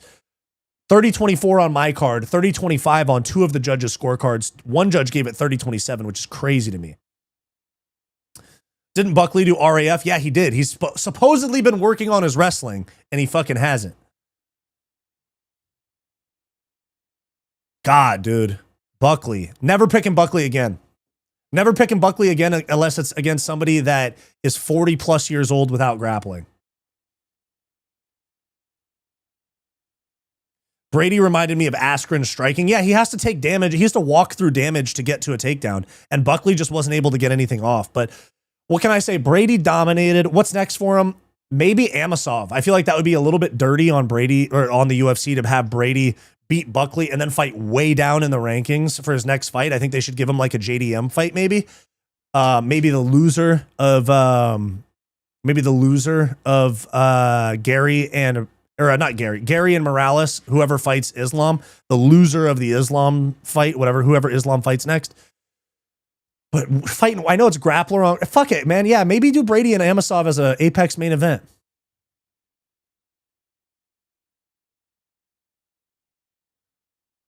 Buckley somehow made Brady look like a world beater. Just how good is Michael Morales, though, you know? Think of the gap. Michael Morales is ranked like number 3 in that division. Buckley's ranked like 9. Think of how vast the skill difference is and, you know, athleticism and all that. Think of just the levels above, just from 3 to 9 in that same division. One, it's a great division. Buckley's not a bad fighter by any means, but for the top 10 in this division, he's miles behind. Miles behind. He needs to go back to the drawing board. Let me look at the UFC rankings. UFC rankings at welterweight. I think you give him like a Mike Malott. Dude, they put Michael Venom Page back in the rankings. Wow, they snuck him in there.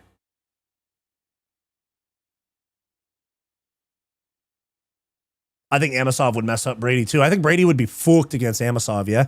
Why do we have so many ties in the rankings? We have Uros Medic and Michael Venom Page tied at 12, and Amosov and D-Rod tied at 12. Brady said some sheiks threatened his wife. Oh, was that when he fought Bilal in Abu Dhabi? I saw some shit about that. Brady Usman is a fun fight, and Usman needs to take more. Brady, dude, this dude Usman is number 8. They really thought they were gonna have him fight Islam. Yeah, I'm down for a Brady Usman fight. Put it on the main card of a pay-per-view. I like it.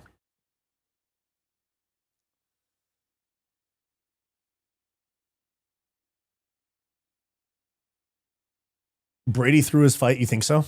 Against Bilal. All right, and then we have Alexander Volkov against Waldo Cortes-Acosta. Amosov isn't even ranked. Yeah, he is. He's ranked 14th.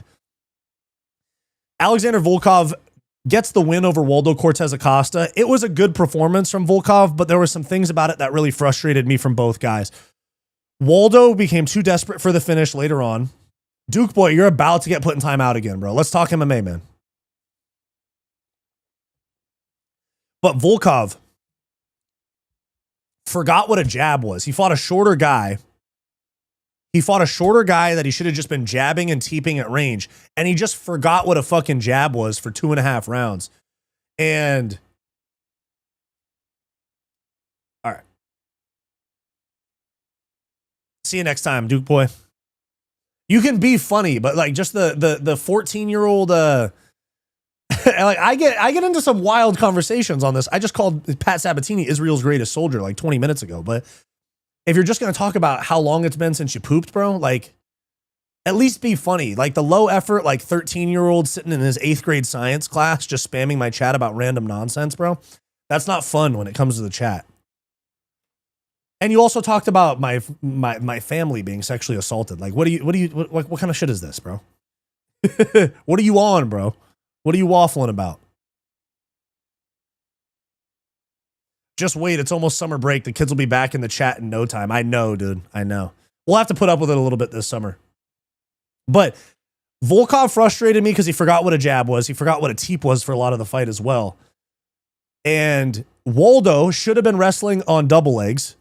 And he was just throwing 1-2s from distance that were missing by a mile. I was like, bro, you're fighting a guy 4 inches taller than you that you have to punch up at. You can't, like, I know you used to play baseball, but you can't just fucking crow hop into a big 1-2 from a mile away. You have to set up shots. And I think he could have gone fucking jab, double leg and had some real success against Volkov because Volkov's takedown defense in this day and age is god fucking awful, bro.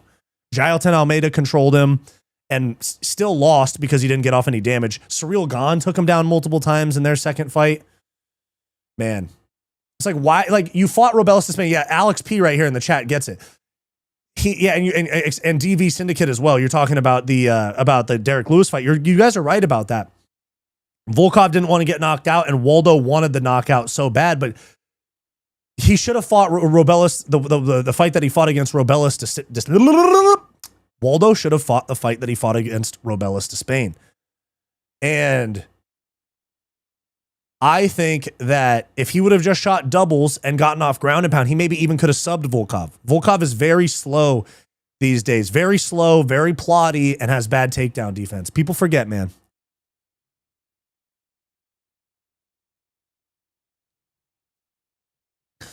So Volkov gets the decision, and he called for a title shot, which I do not agree with. I don't think we're going to get a Volkov title shot. I think we're going to get Volkov probably against the winner of Lewis and Hokit, because we still have Pereira and Gon at the White House, and then the winner of that has to fight Tom. Volkov is like minimum a year out from any sort of title contention.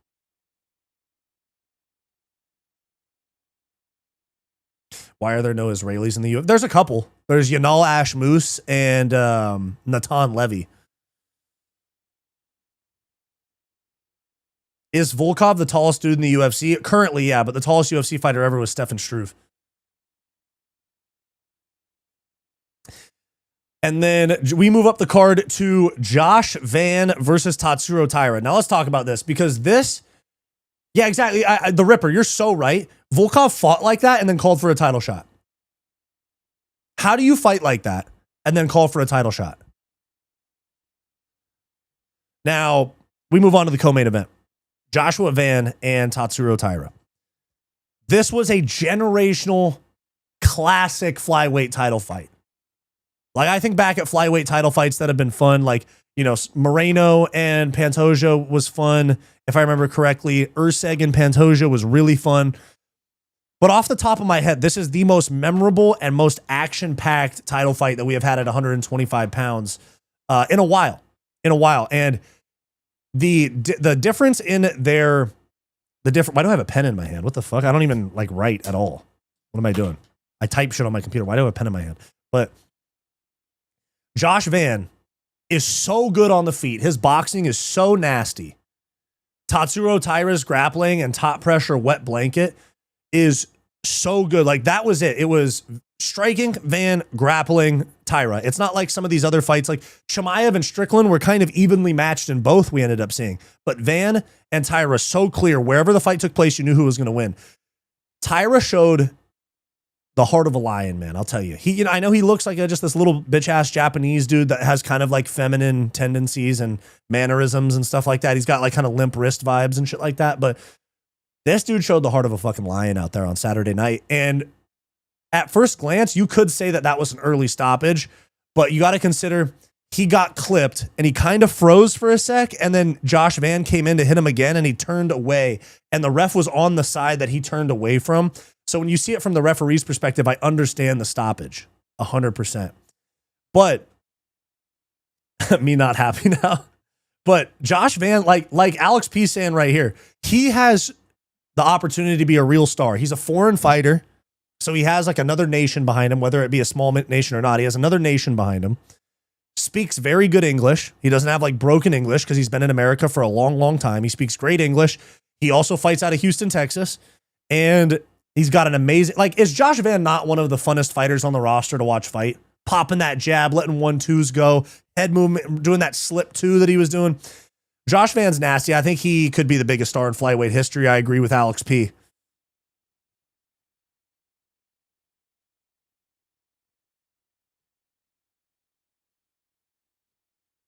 I ain't never heard no Japanese crying about getting nuked. Jesus Christ. But Josh Van, he needs to shore up that bottom jiu-jitsu defense. He needs to be a better bottom, if you know what I mean. He needs to get better at being a bottom and be able to work up to his feet and get out of those positions. And he did do an okay job, but I think it was the second round. Taira had him down there for the rest of the round. Now, Taira, I think you got to give him like a high-level matchup. Taira deserves a high-level matchup, and I want to see these guys rematch at some point in their careers. Like, we look at the rankings right here. Taira's 3. I think you do Taira against the loser of Horiguchi and Manel Kopp, maybe even the winner, and then you do it on the same card as Pantoja Van, because they're definitely going to do Pantoja Van rematch. They're going to do Van Pantoja, and then we already have Kopp and Horiguchi booked. Royval's not booked. I think they'll probably do Kavanaugh Royval. That makes a lot of sense. And then Taira fights maybe even the winner, probably loser though, of Horiguchi and Kopp. And then Josh Van gets Pantoja. And after seeing that performance, I am starting to lean Van a little bit more. Yeah, all right, I'm a stand up now. Ass true.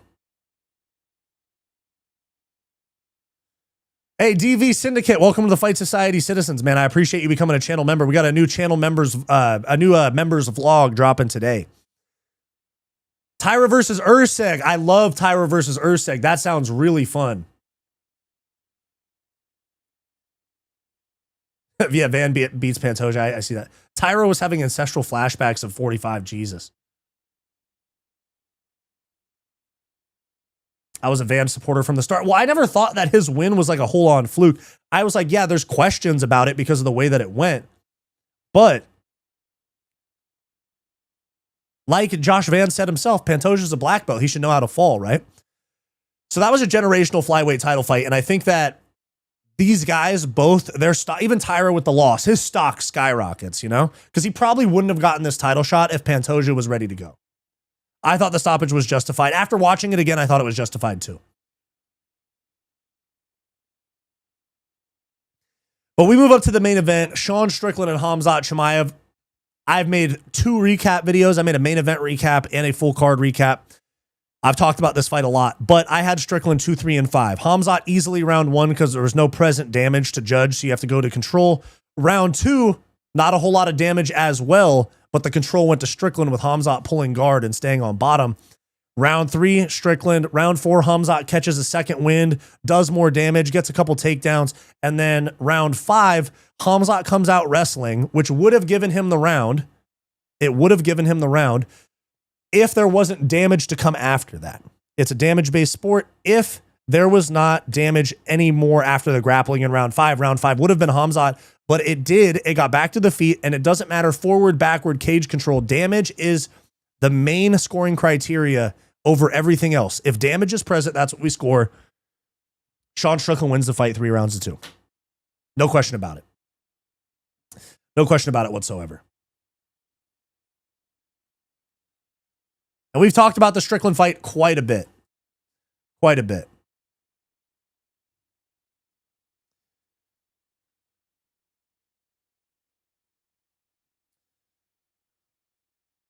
I hear you, Wyatt. I get your vision, but I'm out. Seeing you wave your pen as a... Since you're waving your pen as if presenting a pen. Oh, sorry. I keep having this fucking pen. My bad. I don't know why it's on my desk. Oh, the fucking Shark Tank reference. Sorry, that one took me a sec. Good job, dude. Love that.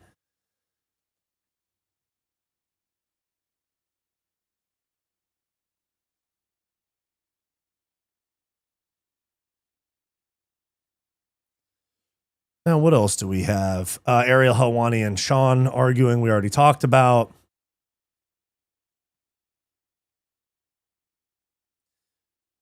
I see some people calling for Khamzat Yuri. I'd love to see Khamzat Paulo Costa. You know?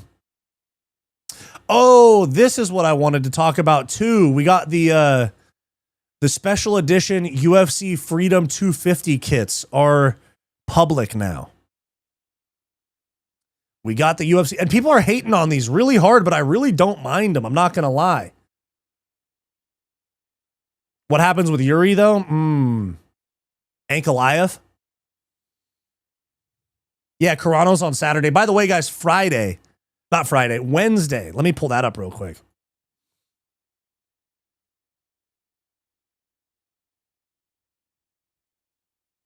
Aerial clip farming is like all I see on my feed right now. Hold on.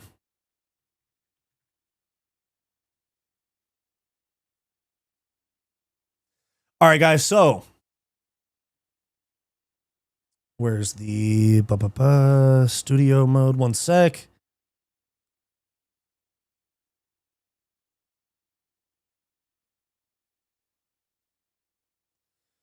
So this week is obviously the MVP card with Gina Carano and Ronda Rousey. Also Nate Diaz and Mike Perry, which is actually the co-main event. They bumped that up from what I've seen. Francis Ngannou and Felipe Lins is the feature fight, not the co-main event. But I guess it's something of like a triple headliner anyway. But why do you have question marks after everything? Okay. Are you copying gurus or seriously just asking questions? Okay. Here's something that needs to get talked about in this fucking MMA space. Guru doesn't own everything. Guru doesn't own fucking question marks and a title. You fucking retard, bro. You fucking retard.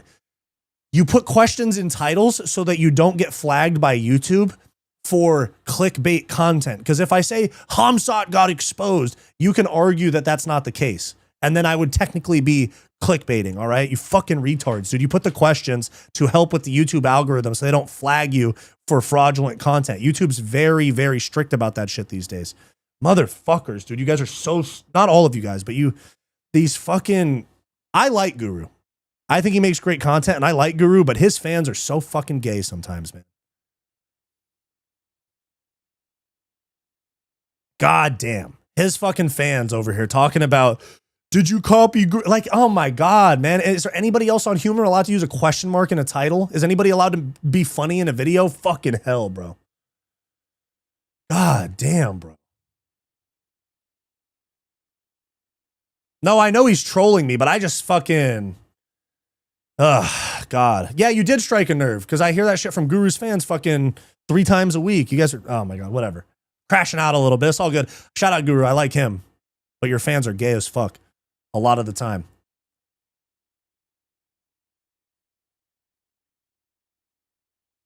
Don't let the people get to you. Yeah, I know, but I got to provide you guys some entertainment as well. If I never crashed out on stream and you guys just watched me go, yeah, man, yeah, just YouTube. Yeah, I got to give you guys some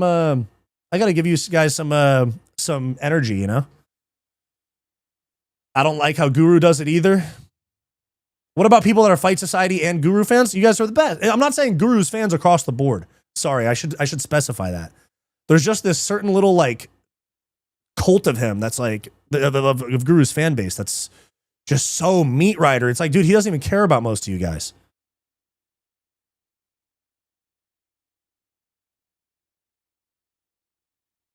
Anyways, with that said, let me dox myself. No, I'm just kidding. But I will be at this right here on Wednesday, the open workout May 13th. At 6 p.m. at the Venice Beach basketball courts. I will be there shooting content, all right? I will be there shooting content. So if anybody wants to come say what's up, well, I'm just going to be there shooting content. I'll have a cameraman with me and all that stuff. But if anybody wants to come say what's up, feel free. Don't be a stranger. I will be at the Venice Beach basketball courts for the open workouts for the MVP card on Wednesday. I might be at the press conference on Thursday as well, but I will not be at the actual event.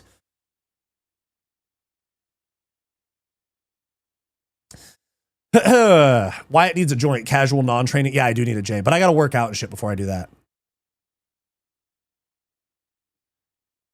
Guru legit calls out his own chat for Glazium. Okay, good to know. Good to know. Yeah, that's why I said no hate to Guru. Guru gets it.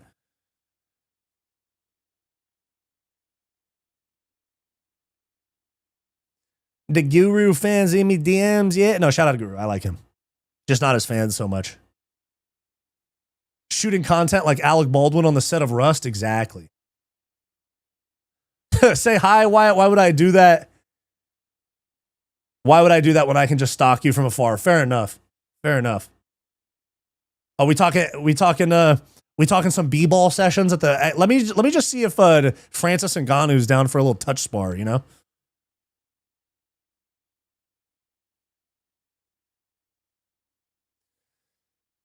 Why is Makayev off the card? Makayev had visa issues, and they replaced him with Fumi Nakua, I think his name is. He trains at Serra-Longo. He's really fucking good, dude.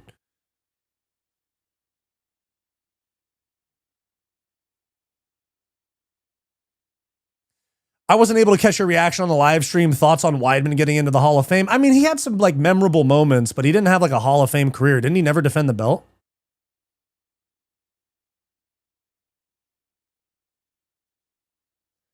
Andre, Sean has a contract to make Guru happy. Ariel cried a ton. Yeah, dude, I just talked about the Ariel shit a little bit earlier.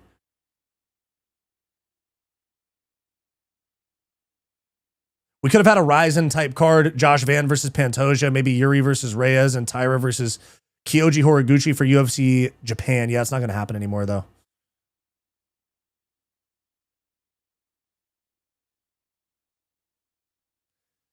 Weidman did end Anderson. That is true. That's probably the thing that got him into the Hall of Fame. Every time Ariel cries, a bald promoter somewhere smiles. Nice. Yeah, but okay, so I'll be there, guys, 6 p.m. Eastern, or 6 p.m. Pacific time at Venice Beach. I'll be there shooting content.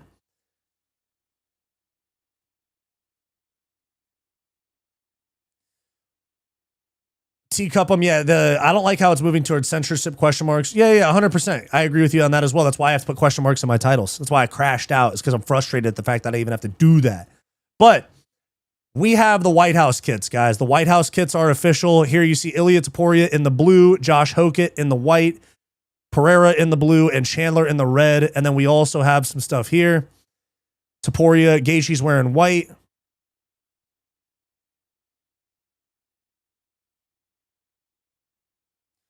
O'Malley's in white, Topuria's in blue, Gaethje's in white. What do you guys think about these kits? What are you guys thinking about these kits? Damn, Pereira looks huge, bro.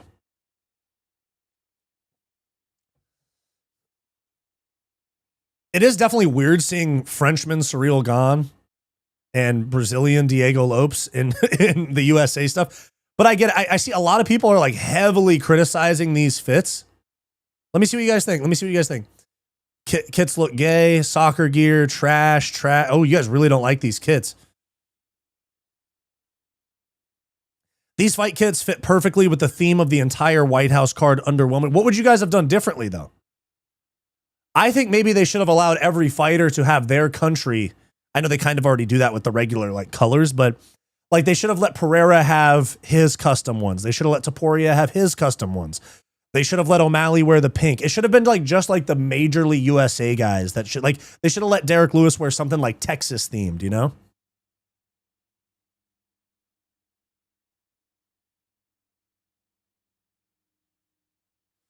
They should go full race car again. I don't know about the kits, but I would have made a better card. Gone as a beautiful. The white does look the best in my opinion. The Chandler in red looks kind of weird. I think the white looks the best for sure. I would have added more stars. How could they fumble the Apollo Creed shorts and stripes? Dude, they should have done the Apollo Creed shit. That would have been sick.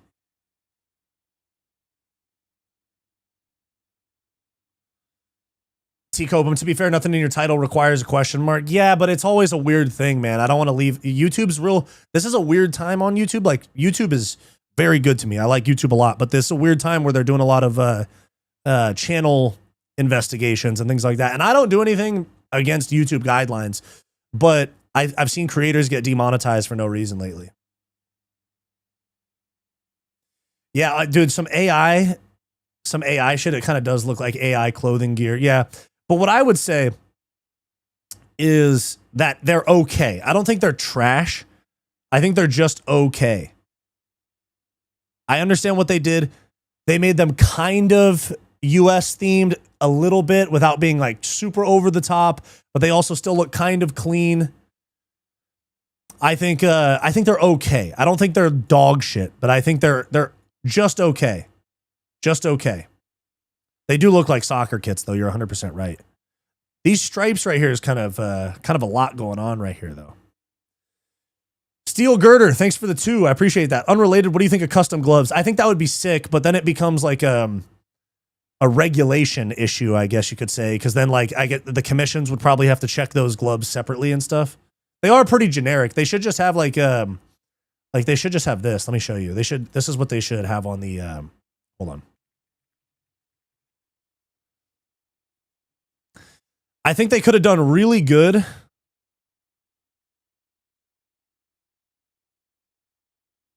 I think they would have done amazing with this type of design on it, you know? I think the blue and white would have really gone over well. Blue, white, and gold, I think that would have went over really good. Especially with who's going to be sitting in the front row there. How are you Irish? You said soccer? No, I'm of Irish descent, bro. I'm American. Should have made custom gloves. They should have. Yeah, I just think the blue and the white gold stripes would have been really, would have been really nice. And more on brand. Should have made custom gloves. They could have made like red, white, and blue gloves. I always thought what Bellator did, where the red corner wore red gloves and the blue corner wore blue gloves, was kind of sick. You know what they could have done? It would have been a really simple... What happened to the gold gloves? They banged those. John Jones complained about them and they got rid of them. Pink hoodie fight kits. Yeah, we'll get to those. I think what they could have done for the gloves for this, that would have been really cool. It already says UFC in white. They could have made the UFC, it's 3 letters, and the USA is red, white, and blue. They could have gone red, white, and blue for the UFC. Like red U, blue F, white C, or something like that. Or maybe have the gloves say USA. I don't know, some shit.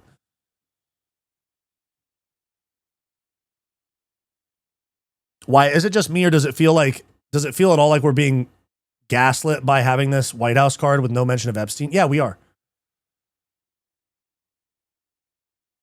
Best not be no loud screaming protesters. Oh no, there's going to be 85,000 UFC fans there. Whatever protests happen are going to get hushed out and they'll get arrested and shit. They probably have a crazy perimeter on this shit, dude. The security is going to be crazy high level. I love the gold gloves, man, but Jones decided to ruin it. I know. Michael Beal, thanks for the 2, man. Appreciate you. I literally just hate Cyril Gane. Yeah, he's a terrorist on the sport.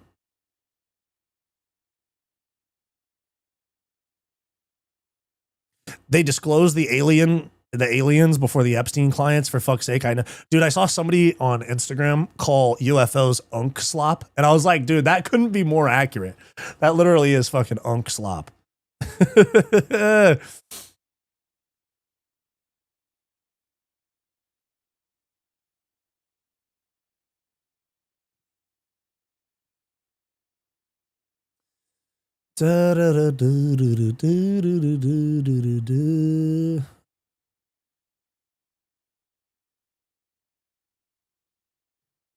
Steel Girder, thanks for the 5. Appreciate you, man.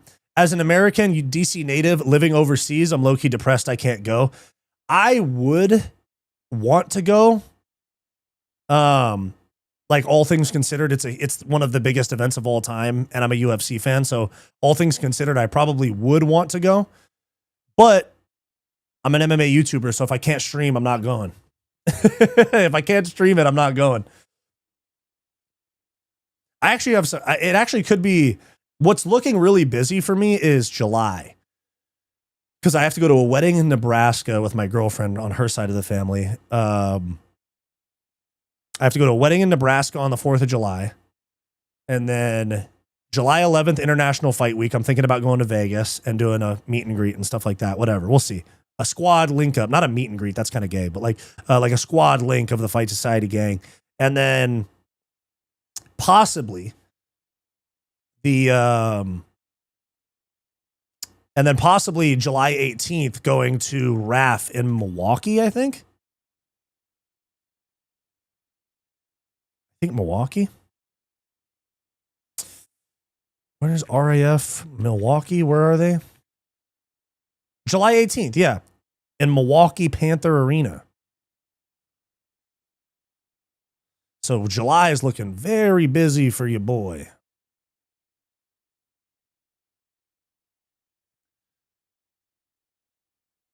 Wyatt needs a live mobile setup. I'll try. It's just very expensive, dude. Unless I just want to do it with a phone. We'll see. We'll see. Runza. What's Runza? I think I've talked about this before. Runza? That's a place, right? Yeah, Runza in Nebraska. Dude, I watched a YouTube video where a guy went to like different states, like most well-known food, and Runza was where he went for Nebraska. I do need that though. I should do an IRL stream. I couldn't do it at UFC events because I'd get kicked for having fights on the stream, but I could do it at like a LFA or some shit. What's IRL? Yes, IRL live. Yeah, IRL Fight Society stream. Okay, I'll try to figure it out. All right, we'll try to get that worked out. Fight Society GoFundMe. No, I don't need him. You guys watch my stuff. You guys watch plenty of my stuff, donate money and stuff. I don't need you guys to donate money on like a live stream or on a I don't need you guys to donate money in a GoFundMe type of way. I'll find like a sponsor to pay for it or something. By the way, speaking of sponsor, shout out Warrior Salt. Use code Wyatt at checkout for 20% off. IRL live. Milwaukee card's not announced yet. IRL Fight Society stream. Yep. Marcel, thanks for the 5. Love the vids. Waiting for the Wyatt versus MMA Joey card. We'll have to get it on like Brand Risk or something. Where the fuck is Milwaukee? It's in Wisconsin. Wisconsin, yeah.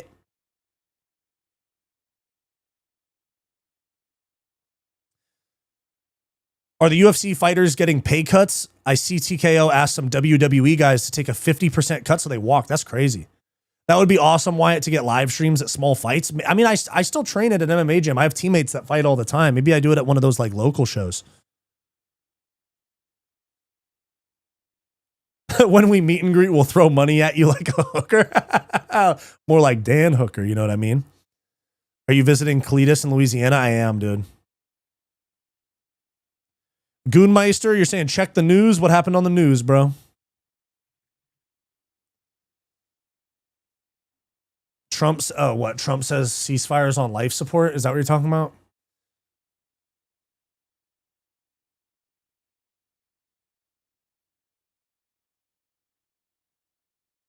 Dana did not just announce Islam versus Conor. Shut your fucking mouth, man, yeah?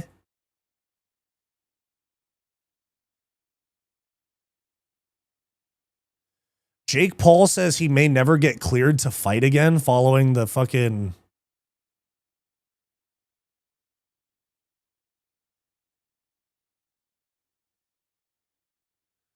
Why is Jake Paul saying he would never fight again?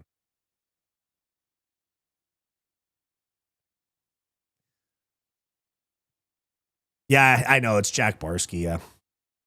Who has the best tattoos in MMA? Sean Brady. The most impressive, at least. Not necessarily stuff I would get, you know? We need a Fight Society meetup in Las Vegas. Fight Society is the capital, is the fight capital. That's what I'm saying, bro. Yeah, for International Fight Week. MMA Hole, what's up, dude? Steel Girder, thanks for the 5, man. Appreciate you. Have you seen the Khamzat fans saying fight was rigged? I saw some blaming the result. Oh, that's MMA Joey right there. He has a plated chin now. Damn.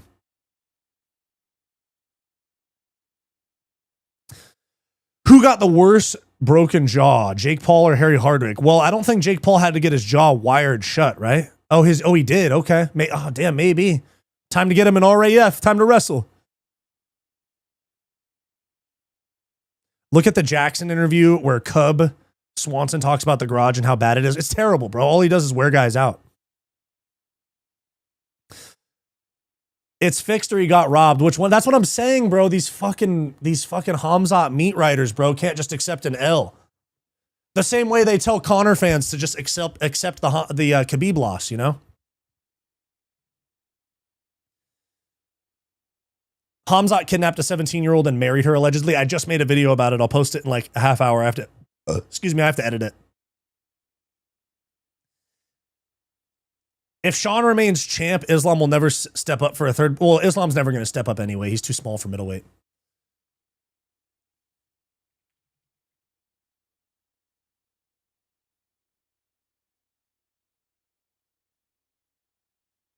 Michael Bisping calling for Joe Pyfer to fight Sean Strickland at UFC 330 in Philadelphia. Huh.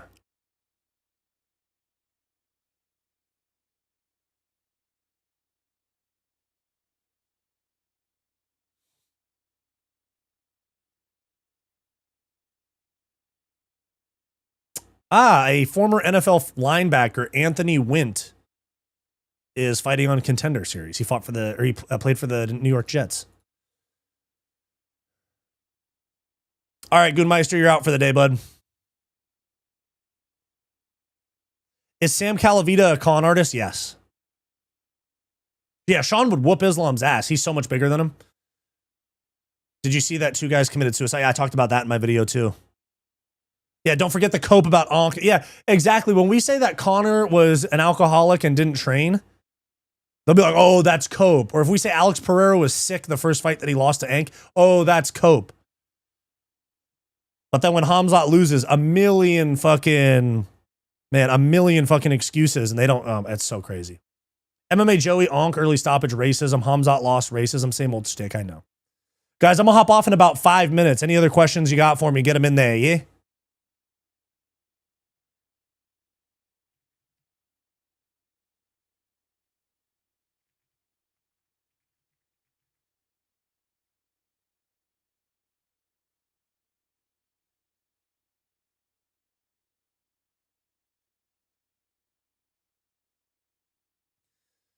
I remember them saying that Ankh had a fully ruptured ACL. Jesus Christ. NFL is true. No chin. NFL no chin is true.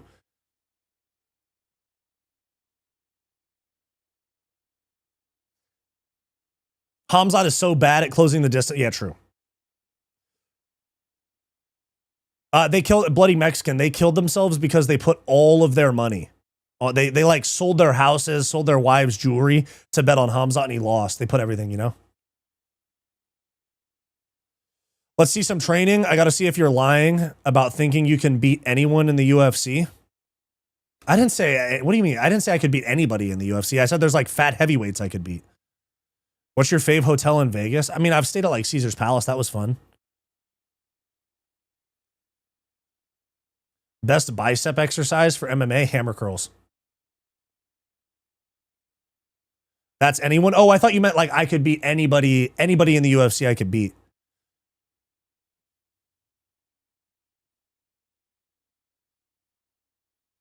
Technically Khamzat. Oh, no way. You and Guru would have a way better show than Guru has with O'Malley. I agree, but that's none of my business. That's theirs. I dare you to book it. Oyos Hotel. What's that?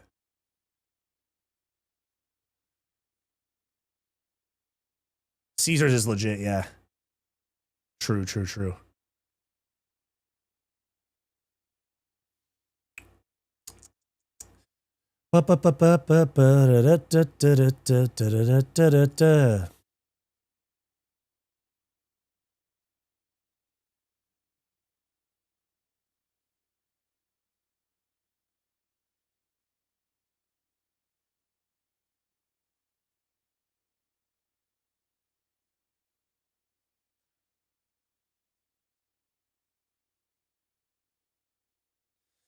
Does Bo get his shit together and get the title? No, Bo Nickel is never going to be a champion.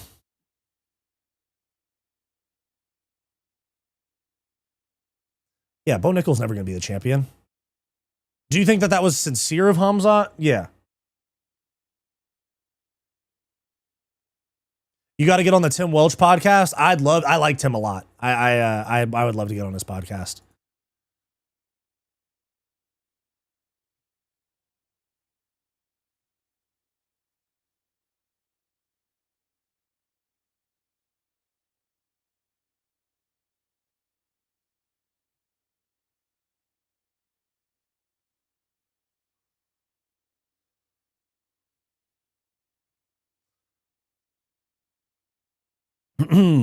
Vegas Casino, South Point. That's where. Okay, for show.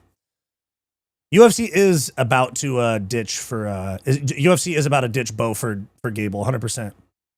You still train? Just post some sort of clips of it, dude. I have like 10 fucking training vlogs on my channel. Go find them.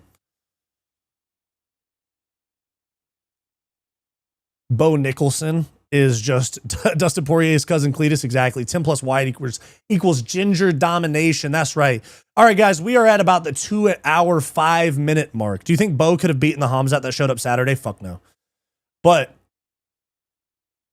Bo gets 71% of his contract since he's transitioned. Jesus Christ. All right, guys, I'm going to hop off. I'll have a video for you in just a little bit. We have a video about Khamzat Chimaev allegedly kidnapping a 17-year-old girl to marry her in Chechnya. That's going to be in about 30 or 40 minutes. I just got to edit it. And then we'll have a members vlog up for you guys today as well. All right, guys, like, subscribe, and I will see you guys probably tomorrow. I'll probably stream tomorrow, but if not, I'll see you Wednesday. All right, like, subscribe. Love you guys. I'll see you guys next time.